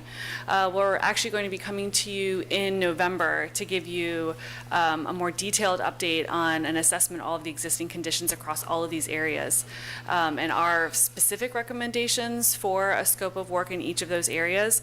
But some of the things, and I feel like I'm kind of stealing my staff's thunder, but some of the anticipated outcomes would potentially be updates to stormwater management regulations that could improve the feasibility of infill development while also increasing the use of on-site measures for water quality. Data to support future infrastructure needs and a long-range stormwater capital improvement plan are also items that we may recommend.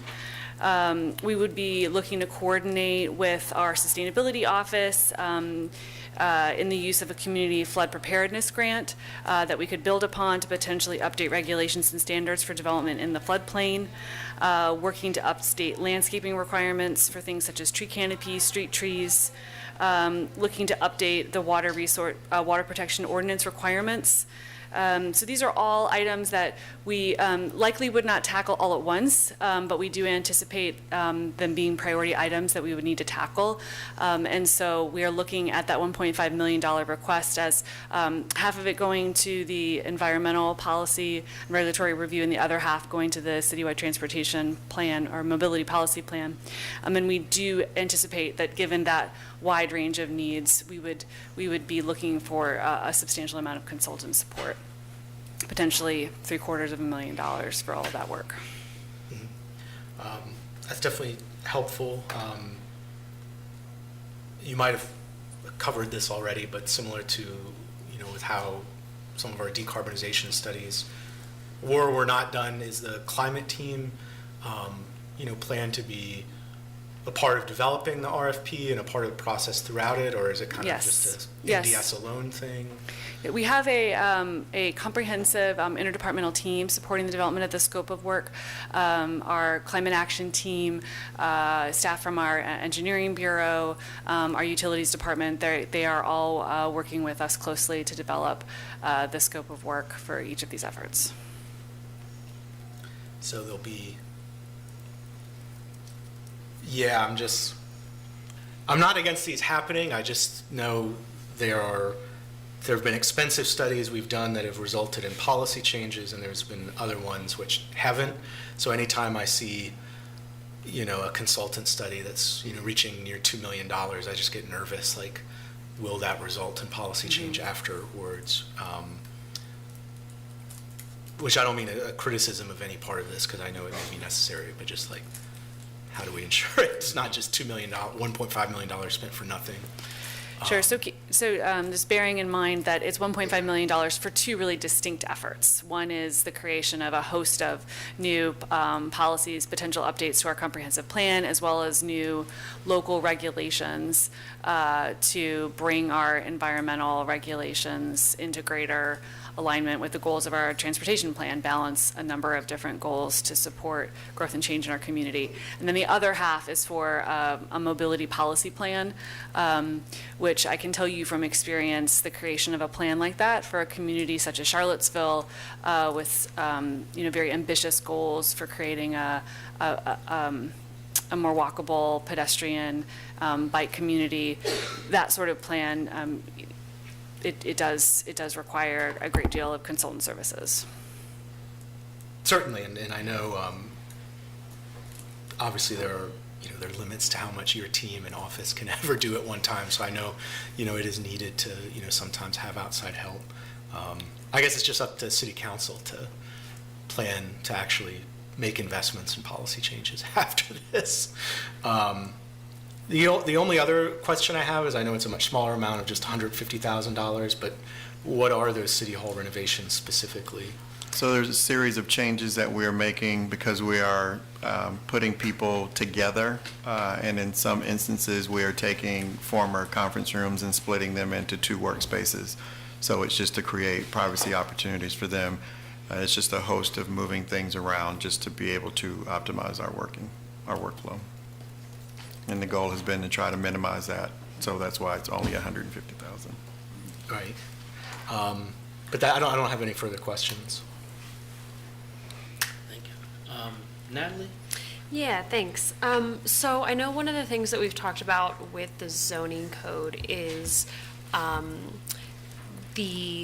like you mentioned, the stormwater infill of it all, where is like a full retention pond required for like a duplex in a backyard? Like, is that the kind of thing that this study would address? Yes. Okay. And then I'm so sorry if you already answered this, but what was the timeline we're looking for? Oh, I didn't mention that. Oh, okay. So we're on somewhat parallel tracks for both of these efforts, working to develop the scope of work for both items this fall and winter, and have an RFP on the street for both of those items in the spring timeframe of next year. And then the results? I think that's something that we'll have to continue to evaluate. I would want to target for completion of the mobility policy plan within 18 months. I think that's a reasonable time frame based on my experiences developing these sorts of plans in other places. The environmental regulation and policy review, that work will be phased over time. So there's some changes that could come forward sooner within potentially the year, and then some other recommendations that would likely require a longer time frame, given the amount of analysis and documentation that might be required. Okay, that's kind of what I was hoping, because something like the stormwater retention pond study of it all is potentially holding up development. So Yes. having that as a Yes. speedier priority Yeah. would be useful. We're going to be recommending a phased approach to try to acknowledge those needs. Okay, great. And then will we review the scope on council? Yes, so we are going to be coming to you in November to present to you our recommendations for the scoping and phasing of the environmental work. So you'll have an opportunity to give us some feedback at that time. And then for the mobility policy plan, we're hoping we can come to you for some, get some feedback in the first part of next year. Okay, great. And then, thank you for that. My last question is for the consultants that we're likely going to use. Is it a bandwidth issue or an expertise issue with staff, why we can't do some of that in-house? I think it's both. I think it's definitely a bandwidth issue. These consultant teams that you bring on board to produce these sort of plans are bringing with them like a whole army of experts in GIS analysis and community engagement. They also bring a lot of expertise and knowledge from other communities. We have excellent staff, that really can provide us with a solid baseline understanding of that kind of thing, but it's great to also bring in consultants that can supplement that as well. Right, so they can kind of collect the broader knowledge, and then our staff will know how to implement it locally. Yes, each of the mobility policy plan will definitely have an implementation element to it that will lay out recommendations for near, mid, and long-term investments. Okay, and then because the scoping is still TBD, or, in development. Yeah. It's not finalized yet, Yeah. sorry, not TBD. I know we know what we're trying to do, but it hasn't been finalized. Yeah. This amount of money, where does that come from? You mean the estimates? Yeah.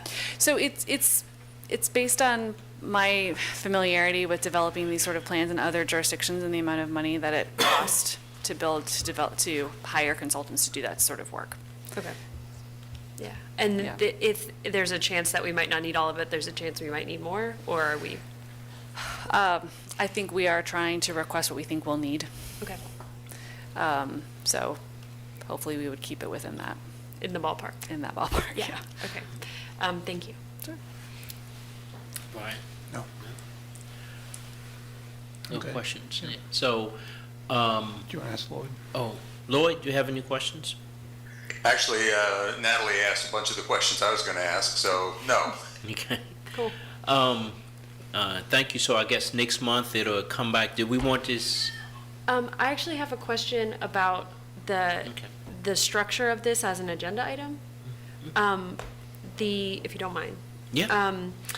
That it's a public hearing on the second reading, but then there's a separate agenda item for just the Holiday Drive acquisition, but not for the other two.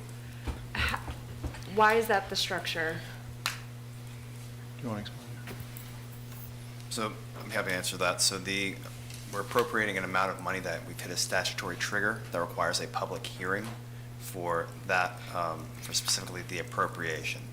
And the other portion, the single reading for the resolution, you can approve the city manager to go ahead with the project in a single resolution, but the appropriation itself needs the separate public hearing. And so we need to get the deal moving, so we decided to have the first reading tonight. We'll advertise for the public hearing, so we're meeting all the statutory requirements in advance of the second reading. Okay, thank you. So do we? You have to move it forward. Right, move it forward, but I want to know, do we want it on a consent agenda item? Do we want to action item? Well, you're going to do a public hearing. so Oh, the it'll be public an hearing, I'm action sorry, item. yep, okay. Thank you, Chrissy and Kelly. Let's see, the next item we have is an ordinance to establish a franchise agreement with Cogent Fiber LLC. Brennan? Good evening. Good evening. Mayor Wade, council members. So what's before you tonight is a resolution, an ordinance to establish this franchise agreement. Normally, these have been kind of consent agenda things. We wanted to kind of bring it before you tonight because this is kind of our first step in some of our pole remediation measures that we've been taking. So this new ordinance and the language that's in it will kind of go forward in subsequent ordinances as they kind of come up on a 2 to 5 year schedule, however long they were enacted for. But this really gives us a lot more teeth to fine people if they decide that they don't want to move their lines off of old poles as they're going. So that's the biggest change to this, I think, that would pertain for council's kind of judgment. I mean, there's a 23-page document there if you really want to go through it, but that was kind of the highlight of this, was the ability and the more teeth for us to kind of enforce some of the actions there. So that's really it. I'm hoping we've got another one, I think, that comes to you in November. So hoping that one, if you guys are okay with this language and stuff, that we can just put that on consent going forward. But really did want to kind of give you guys the opportunity to ask questions and present that in front of the public here. Good. Thank you. Lloyd, do you have any questions or comments on this? You're muted, Lloyd. Yeah, the question, I posed the question, and maybe I didn't understand exactly what I was reading, but we've had this ongoing debate, at least on email traffic, if not necessarily publicly. I don't know that it's ever made public, about what do we do about the proliferation of light poles, power poles, whatever, in the middle of the sidewalk, and the fact in some cases that maybe Dominion has come along and replaced a power pole, but right next to it, there's an old pole that nobody is able to take down because there are still lines from Sprint or Cogent now, or whatever other entities there may be that haven't been moved off of that pole, and a lot of frustration about about the fact that we haven't been able to make that happen. And I couldn't tell for sure where in this franchise agreement it gave those additional teeth that you were talking about. Is that there was a portion, I think it was on page 18 of the agreement, where it talked about, the headline was something about moving things off of the right-of-way. Is that the place that's supposed to be giving us more power? Yeah, so it's section 206, specifically 206.1, removal of obstructions. It says, upon notification from the city or an entity that has an attachment agreement, that company shall remove any of its facilities installed in the public right-of-way contrary to an approved public right-of-way plan within 45 days of receipt of notification. If the company has not removed its obstructions from the public right-of-way within 45 days of receipt of notification, the city shall assess the company a fee of $500 per day. The company has failed to remove the facility installed in the public right-of-way contrary to an approved public right-of-way plan. So that's kind of, and it goes on there, but that really, it gives them 45 days to have that removed, or at the very minimum, tell us what their plan is to have that removed. But, that it just gives a very static time frame for this correspondence to take place. Okay. The reason I was confused was I was looking in the wrong place. So 206.1 is on page 4 of the agreement. That is much more teeth than I thought I had seen elsewhere. Yeah. That's good. Thank you. No problem. Sam, were you going to? I was just saying with the penalty, that's the other part, is like we're really trying to push. Lloyd, did you have anything else? No. I'm good. So that language was not in previous agreements of this nature. Correct. The previous franchise agreements didn't have kind of the monetary limits on here. Even if there may have been some day limits, there was nothing really to, again, to have that teeth and that penalty that went along with it. And so I'm glad that this is in here now, but it's only going to affect franchise agreements moving forward. Correct, but most of them are not indefinite. So, as they come up, like I said, we've got another one that's going to be coming up in a couple of weeks. So, I mean, realistically, within 5 years, all of them outside of Dominion would be pretty much done. It's we're moving in that direction. The timeline was going to be my next question. Yeah, and I mean, this is really only one step that we're taking. This is not the end-all be-all to address double poles and getting lines off poles. We're having meetings, we're doing other stuff. This is just one part of the recipe and aspect of that kind of gives us a little bit of a stick to help move this process along. Mm-hmm.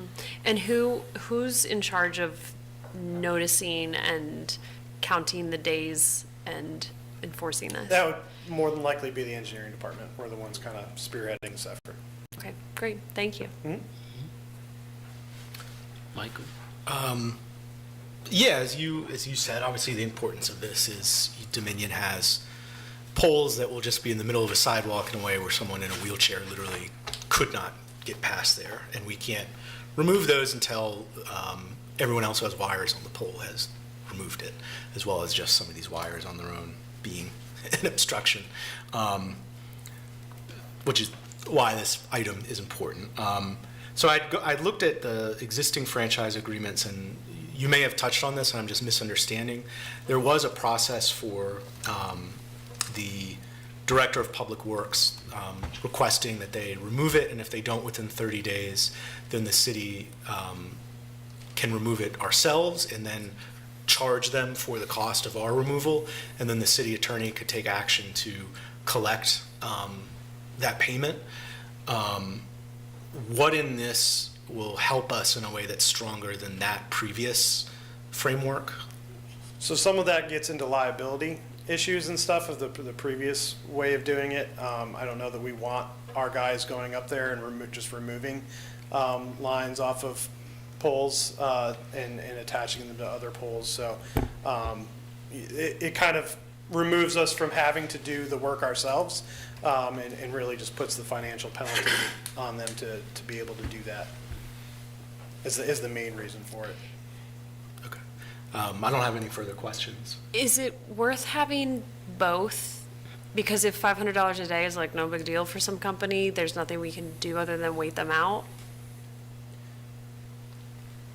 Again, I think it goes to, we don't want to be in the position of physically taking them off. I mean, I look at our city attorney, I'm not even sure if, with some of the FCC regulations and stuff that are now in place that may have come after, like, kind of that original language was there. Like, I know, for instance, Dominion is not even allowed to go in and remove the other people from their polls. Like, there are rules against that. So I don't know if we even have, like, even if we put it in the franchise agreement, I don't know if legally we could And there's not, I don't enforce know if that. there's like freelance line workers for hire who would like do that anyway. I don't- Probably not a lot of Yeah, them. yeah. Okay, thanks. Thank you. I have no questions or comments. Are we voting on this? Yeah, there would be. So can I get a motion, please? I move approval of the ordinance granting a franchise to Cogent Fiber LLC. Can I get a Second second, that. please? Okay, Lloyd, second. Okay, we can vote. Put me as a yes. Thank you. The motion passes 5-0.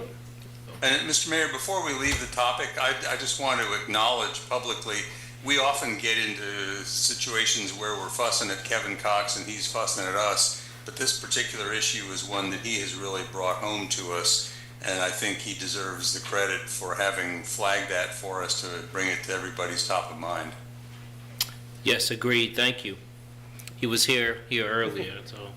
Have a good night. Thank you. The Thanks, next Brandon. item is an ordinance for temporary easement to Ravenna Water and Sewer Authority at Hayward Community Forest for use of the reservoir during the reservoir pool raise project. Chris?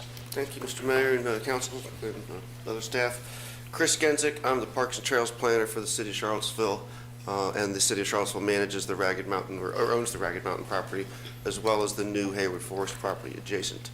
As part of the Reservoir Pool Raise project, there's an open space that is part of the Hayward property that we have in our plan that we'd like to turn that into a parking lot someday. So we found a way to provide a temporary construction easement draft for approval because you are putting a real estate interest on a city-owned property. So it would be an approval of that temporary easement that's to be used as a borrow area for some dirt. They're going to regrade it out, and I think they might have trucks on it coming in and out for a while. So we would get an advantage from it, and it would help advance the project of the community water supply. And one thing I noticed is I don't think the area is attached, so I made some quick sketches. I don't know how to add, can I just hand these out to council now? If you give it to Ms. Thomas. Is there enough for me to keep one? Yeah, I mean, Okay. Thanks, Chris. Sir, did you want Absolutely. to introduce yourself and say? Absolutely. My name's Austin Mars. I'm a senior civil engineer with the Ravenna Water and Sewer Authority, and I'm managing the project that Chris mentioned, our Ragged Mountain Pool Raise project. So we'll actually add 700 million gallons of water to Ragged Mountain Reservoir, and this borrow area will help us immensely. We've got some drainage improvements along the dam, along the down slope of the dam, so that'll actually provide fill dirt for that process. So we really appreciate Chris helping us out with this, and as a bonus, you guys will get basically the grading work for a future parking lot at this area that Chris handed out to you. And then the good news is that's already in their stormwater E&S kind of level of disturbance thing, so they didn't have to really add. So it's already approved in that sense as well. Oh. And this would be an ordinance granting the temporary easement, and the easement would dissolve when the water project is done. Natalie, I'll start with you. One of my guiding principles is to not support any additional parking within city limits. So that part is not that attractive to me, but otherwise, it seems like part of the project, so. Those are extremely popular parks between the two of them, so this would be like a gravel lot, as I understand. And But it's also a future, that's not really what we're agreeing to now. Later on, you'd have to figure that out, right? Yeah, I think if they gravel it for their purposes, they'll leave the gravel, but if nothing else, we do get a graded and stabilized area that we can come back and add. But we would think a gravel lot was probably the right way to go in a natural area setting. Our anticipation is that the contractor's just going to grade the area, harvest the fill dirt that they need to, and it'll be seeded in accordance with city standards, and it'll be on you guys to add gravel at a later date. And it is in the county technically, so we just happen to own the land. there we go. Brian, do you have any questions? No, this is a very important project. Yeah. Lloyd? No questions, no comments. Okay. Michael? Yeah. No, I mean, seems like a pretty, smart win-win. Yeah. How long will is the project planned to last? So we actually just got going, and the anticipation is that we'll be done by the end of 2026. Okay. So, yeah.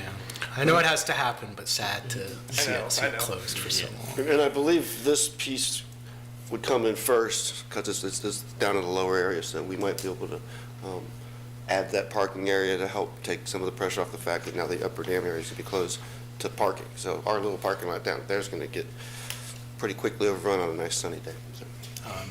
But yeah, again, this item seems pretty, straightforward. And this a one reading ordinance, is that technically? Yep. Did you have any more comments? No? Okay.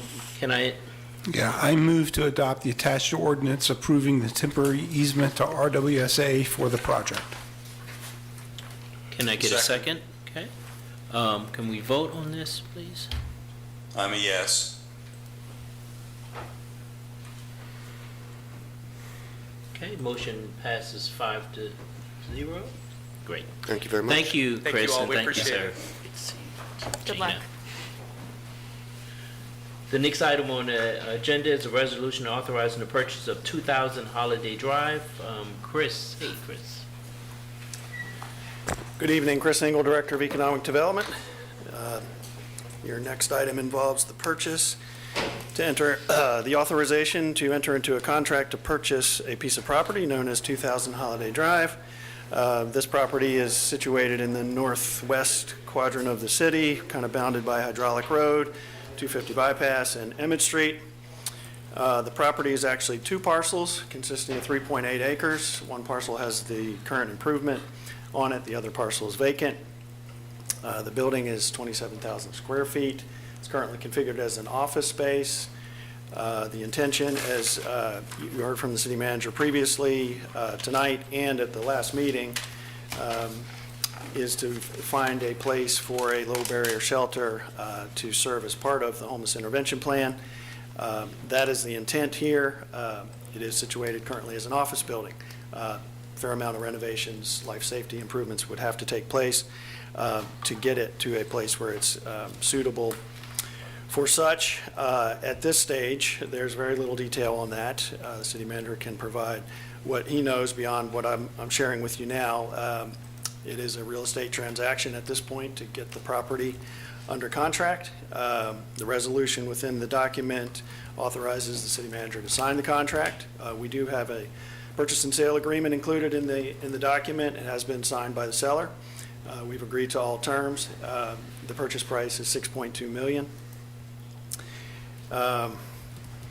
We have a 30-day study period through October the 30th. Should anything arise that would cause us concern to not move forward with the purchase. Providing that doesn't happen, we would close on the 20th of November or otherwise agreed upon by the parties. But that is the target date for closing should we move forward. We are proceeding with a full third-party property condition assessment that's going to take place this week. That could, reveal some concerns, or it could give a bill of clean health, so to speak. So we are taking those necessary steps during a study period to determine whether there are any kind of ongoing concerns. The building was built in 1964. It's been kept in very good shape. It has some known issues, such as the original elevator. And there are other things, as I mentioned, in terms of transitioning use from office to living quarters and space, that will have to be addressed. Those will cost real dollars, and then there's the question of the operator and how that all happens. We don't have answers to all those tonight. This is a first step. It does put a piece of property under control of the city, who can then work with local partners or others to operate and renovate the facility. I think those are the highlights. I'm happy to try and answer any questions. You have, the funding was referenced earlier in the contingency item, which has 2 readings, which, including a public hearing at your next meeting. This item is a resolution to authorize the city manager to sign the contract, so we're in a binding contract, and it authorizes a deposit of $100,000 to indicate good faith towards the purchase, and that comes from a separate source, citywide reserve. So that reserve would be repaid upon the following the October 20th meeting when you take final action on the contingency funding. So that's kind of the 2-step that's happening here, but this would authorize the signing of the contract and the deposit, and potentially moving towards a closing November 20. Happy to answer any questions you might have or seek help from city manager. Great. Sam, did you want to chime in now? Nope. Okay. Brian, did you want to add anything? Just thank you, Chris and Sam, for your diligence in sticking with us. I think it's a great opportunity. Okay. Natalie?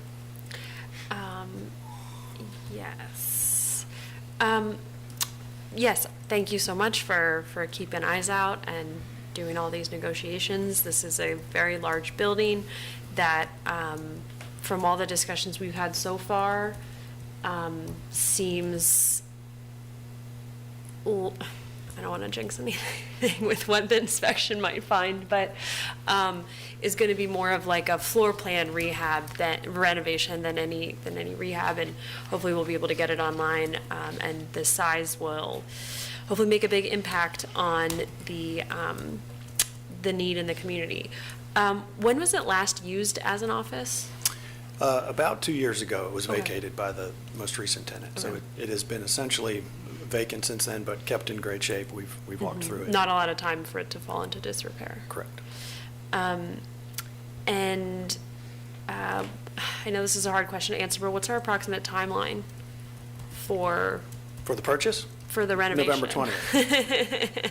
For the renovation, We wouldn't be able to answer that at this Yeah. point because the assessment work is just beginning. We really got to figure out what we find. The inspection report that Chris mentioned is the first thing that we've initiated to be able to find out that the building is really okay. It looks okay. Now we need someone to verify that it is okay.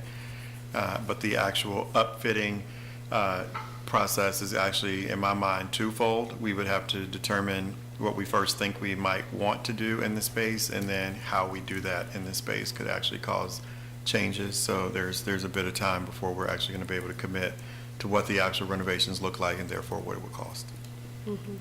And what is the current, besides the bus route, what is the trail connects nearby, right? It does. It's very close. It's actually on this property, a piece of Okay. this property, yes. Great. And then, once we have this purchased and renovated and it's open and operational, are we done or are we working on other things?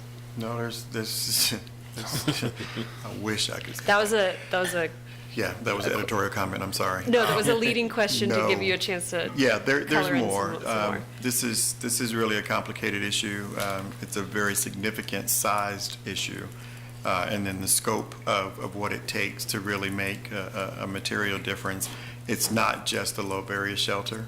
It has to be more than that. That's just the lowest rung of the ladder, the way I describe it. It is meant to give people an ability to take that first step, and then you add all the additional steps beyond that. So it's this and more, and there are many more things for us to continue to talk about, continue to explore, and hopefully we can assemble enough units, enough spaces to ensure that the count of individuals that we find outside throughout each year, we at least have a place to accommodate them. So this is one piece of. This is a one piece of a few, I would say. Yeah. It's a really big piece. Yeah. Really big piece, yes. I know we can't compel any regional cooperation from the surrounding counties, but have there been any discussions with them, and how have they gone?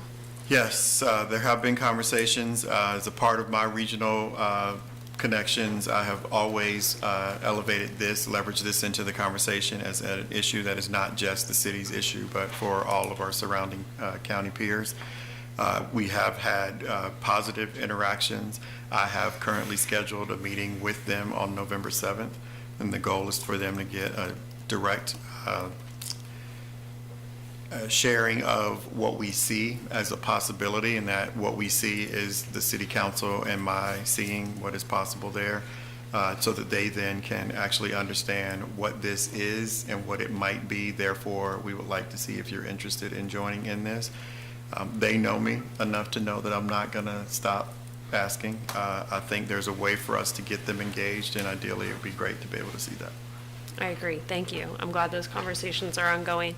And then how have the conversations gone with the the local service providers? So that conversation has started. It is ongoing. We've been working through a low barrier shelter work group for months now, and the focus has been on the Cherry Avenue location, which was what we had available to consider. We have shifted that conversation by bringing forward this property that was in last week's meeting. They're meeting every week. I have asked Ashley Marshall to continue to facilitate this work on behalf of the city, so she is taking an opportunity to outline a process for how we help them begin to appreciate what is a very big opportunity. It's pretty big, I would say, and we want to make sure that they have the opportunity to ask questions. They then also kind of kick the tires and make sure that they feel comfortable.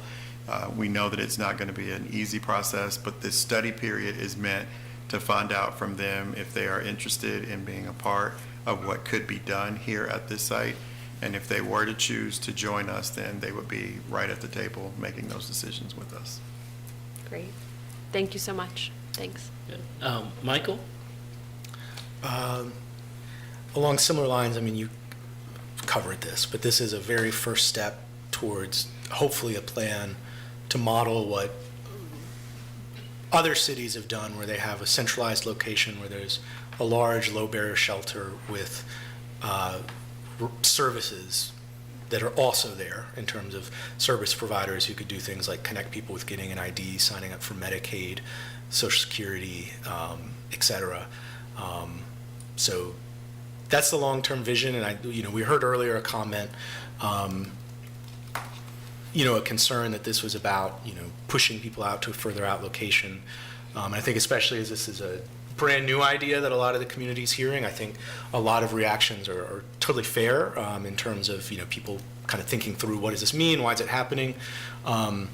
Just some of the context I would add is it the most centrally located place in the city possible? It's true, it's not, but it is still near a bus line. It's walkable to grocery stores. A shuttle could get people to anywhere in Charlottesville pretty quickly. It is within city limits.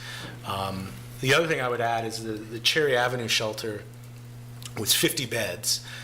The proposed low barrier shelter there was 50 beds. By at least one count, there's between 200 and 250 homeless individuals in Charlottesville, which is about the same as it was a decade ago.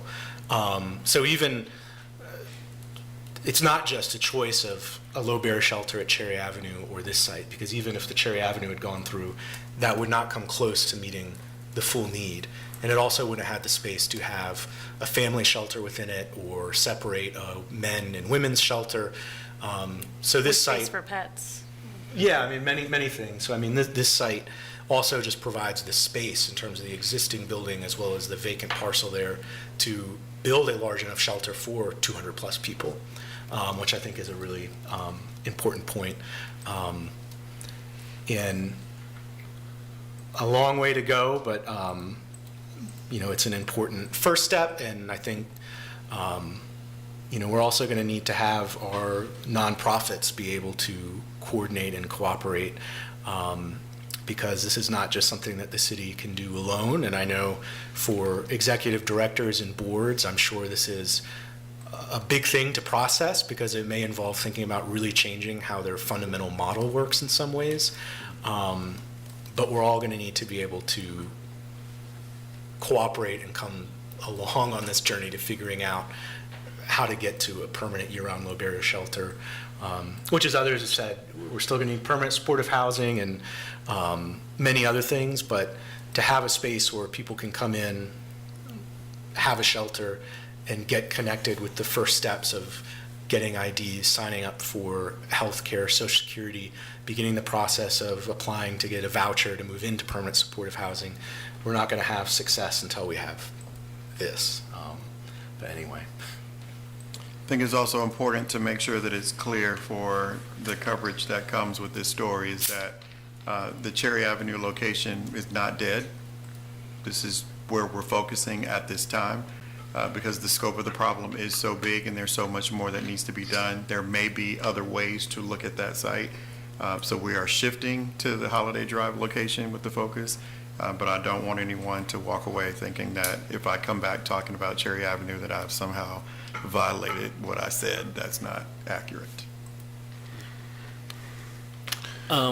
Lloyd, I can't remember if I touched base with you. No, there's a couple things. One is I think it's important to look at the fact that the property that we're talking about here, the two properties together have a combined assessed value of $8.8 million. And so we're actually getting a pretty good deal on the land. But this part of that is, as I understand it, about 2-3 years ago, Mayor Wade and I, when I was mayor, he was vice mayor, went to meet with the owners of this property as they were trying to figure out some other use for this parcel and wanted to know what the city's position would be. And one of the things that they were discussing is that there are apparently a number of utility easements that have to be dealt with on the 1900 Holiday Drive lot, and that may be something that was getting in the way of their efforts to develop, but we may be able to develop in a way that is not adversely affected by those easements. Has anybody from the city manager's office or anybody else given any thought to the easement problem? You are correct. The vacant parcel has a water and sewer easement running across it, kind of in an inconvenient place for development purposes.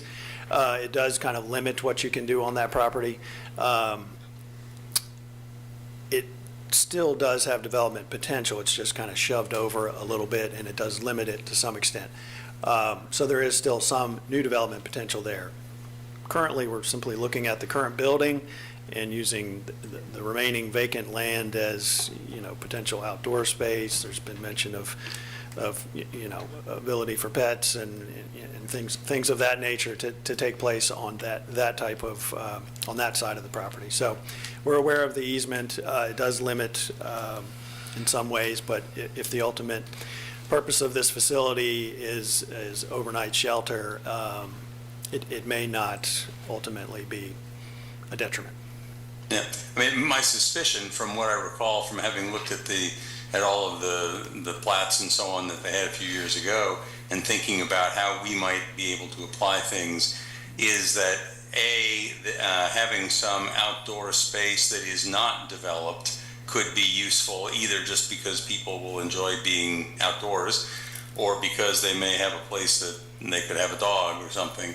But then there's at least some part of that could be developed, could be added on to for example, a service provider if they wanted to come build something there, or if we wanted to have a building there that could be a place for a medical center or a drug rehab facility or a psychotherapy wing or whatever. I mean, there are a number of services we might decide we could provide.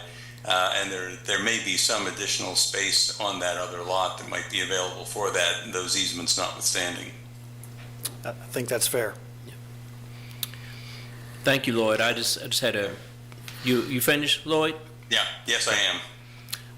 I just had a couple of comments. I just want to really thank staff and council and community partners for getting us to this point. I especially want to thank the public and the numerous emails that we received on this. The public hearing that we had last month was, although it may have been long, it was truly insightful.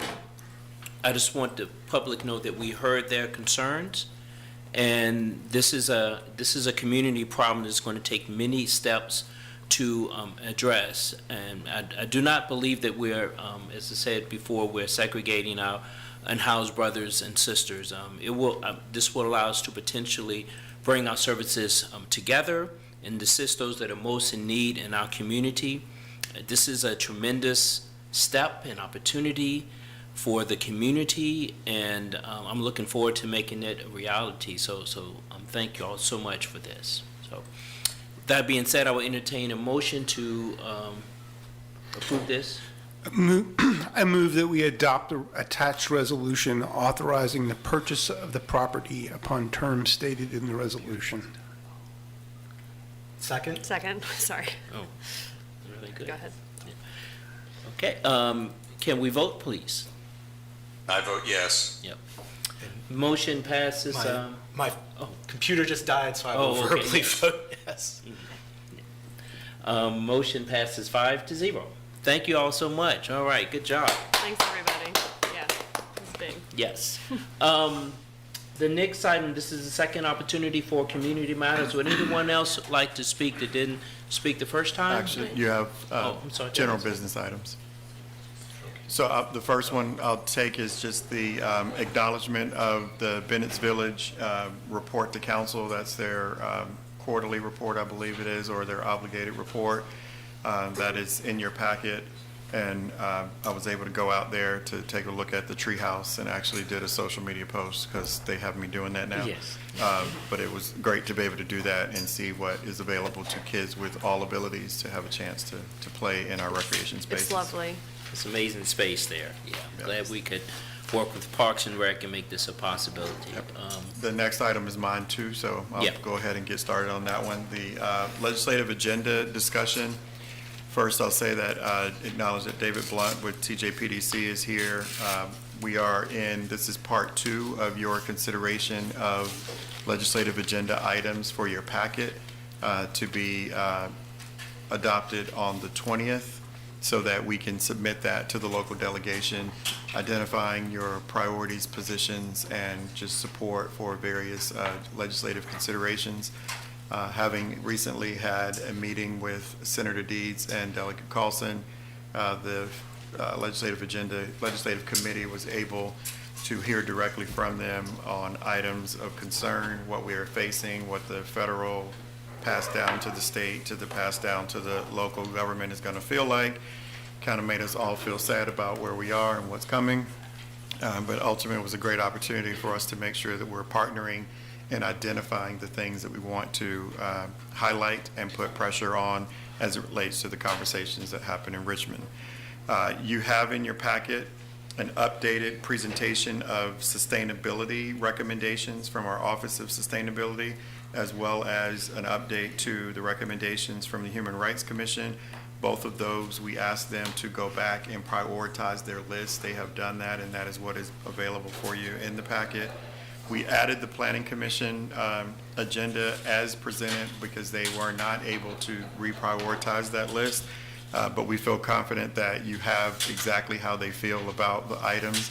And ultimately, today's conversation was just meant to give you a chance to see if you had any concerns, any other things that you wanted to discuss so that we could begin to prepare the packet to bring back to you on October 20th to conclude your consideration. I think, so was the environmental, was all that part of the? It's in, yeah, that's the sustainability packet. Okay, Yep. excellent. So what they did was, and Emily's here if you want to hear anything specifically, I'm setting you up now, right? Just to be sure if you want to give an update on anything, but they did prioritize their policy positions. Right. Okay. Hi, Council. Good evening. Thank you for having me. I didn't sit through the whole meeting not to get to talk. So At the end of the last time that you all spoke about this, and I'm here today on behalf of Crystal, who's out of town today, but so I'm representing our office.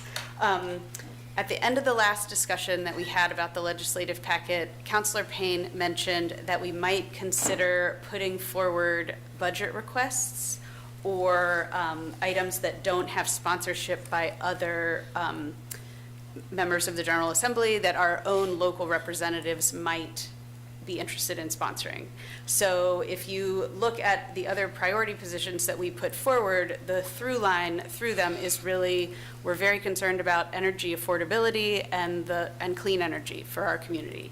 And so those two things together got us really thinking, and so we put forward this potential new request for funding for the Energy Resource Hub. And we of course realize it's going to be a tough budget year coming up for the state, but the Energy Resource Hub is really something that we're doing here locally that's really helping with energy affordability for our community. And it's been locally funded the last 2 fiscal years to the tune of $100,000 from each jurisdiction by the city and the county. And we feel like it's potentially a replicable model that could be used for other communities across the state, and that perhaps this, one of our state representatives would be interested in putting this forward as a budget request to fund the Resource Hub for several years, so we could add some funding stability to that service to this community to demonstrate the feasibility for that across the state. So that was our thinking. There's a little write-up in your packet about it, and I just wanted to say that out loud, and I'm here to answer any questions that you guys might have. Yeah. So any questions on this or the planning commission items or anything as part of the legislative? Yeah, I was wondering, Lloyd, weren't you and Natalie working on? Yes. I got that wrong. And Natalie and I are the legislative committee for council. Are y'all going to And- continue to distill this, I suppose? Yeah, we met with Delegate Carlson and Senator Deeds, and one of the purposes in meeting was just to kind of understand whether we were accurately reflecting the need on their part for us to have fewer rather than more goals. And they reemphasized the idea of, don't give me a 10-page list of things, give me a 1-page list of things, perhaps. And one of the things that we needed to talk about, and I think Delegate Carlson was going to try to see whether, for example, there were any delegates from Northern Virginia who were planning on bringing some of these housing-related issues forward. If there are ways that we can see that other people are addressing some of these issues, that would be helpful. I think Senator Deeds said that he's got a limit on the number of bills he can actually introduce, so he's not likely to be introducing a lot of bills. On the other hand, we also know from past years that he has been extraordinarily helpful when the budget crunch gets down to it. Now, this isn't a budget year, but there are always budget amendments, and so we'll have to see what that leaves us. But my sense of things was that Natalie and I are going to have to take a look at all of these things, and we will, in consultation probably with the city attorney and various other folks, come to you in a month or so with a more detailed, a more thought out list of what we think the real priorities ought to be for our delegate and our senator. The next meeting? Yeah, next meeting. Yeah. Our conversation was about the priorities, but also about the strategy. And so if we were asking for something, they were giving us advice on the specificity, or this is the data we need to make that request more palatable. So we talked strategy and specifics, and we'll probably maybe have another meeting, if we can get it on the calendar, before the 20th? With them? No. Oh. With us. Well, yes, we can do that. Yeah. To get that list Well, and composed. then and we shared with them the conversation that you all had at the last meeting And that was the focus would be on, the packet would be laid out as priorities, positions, and then everything else. So that the first 2 pages of the document, they would see as the things to work on and or pay close attention to, and then check on the remaining items. And I did specifically ask about Reggie, and the senator said that that was a good thing to include, but also there was a lot of general support for getting back into. Michael, do you have any questions? Not, on any of the items that's part of the. I would just say, I mean, I think the LEAP request, I think is, seems like a very good kind of approach to the things we should maybe, be looking to ask for.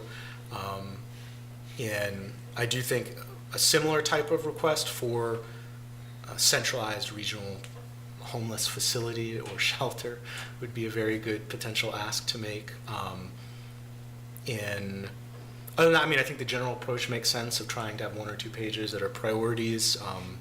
I definitely think there's more to pare down in the Planning Commission's request, but I don't have an answer for tonight of what I would or wouldn't, kind of prioritize above some of their other things.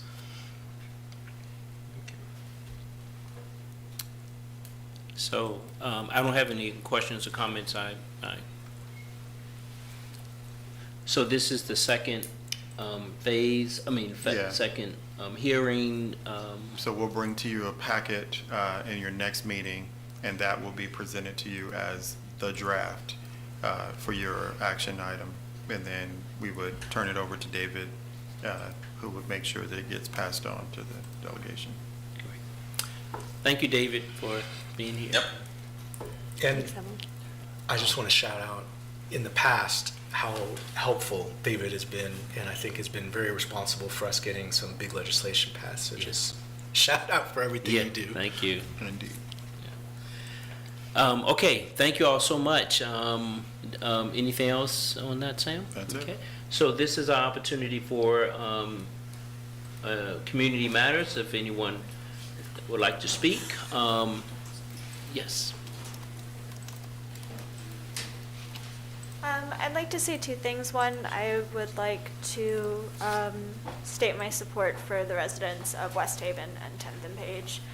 And I also would I support us, or the city, going forward with purchasing that property as a potential low barrier shelter. And I also wanted to reiterate that that would not mean that you guys should bring that ordinance back up from being tabled, and that will not be any more appropriate. Even if you bought everybody a house, that will never be appropriate, and that needs to never come back up.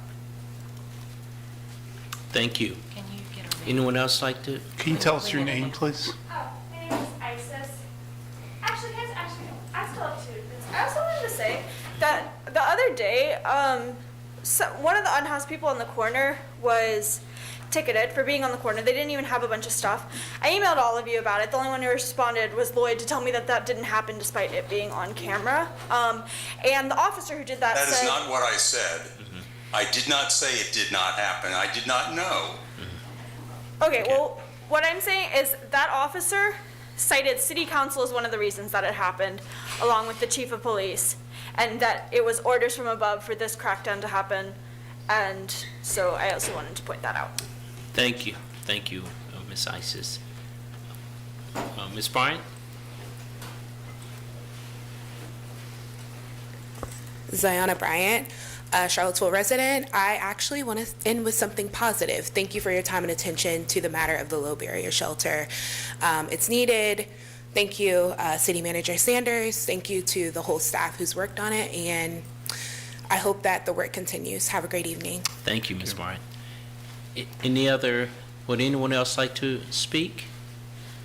If not, can I get a motion to adjourn, please? So moved. Okay, thank you. All in favor? Oh, Second. all in favor, please say aye. Aye. No, Aye. opposed, say please no. Thank you so much. All right, take care.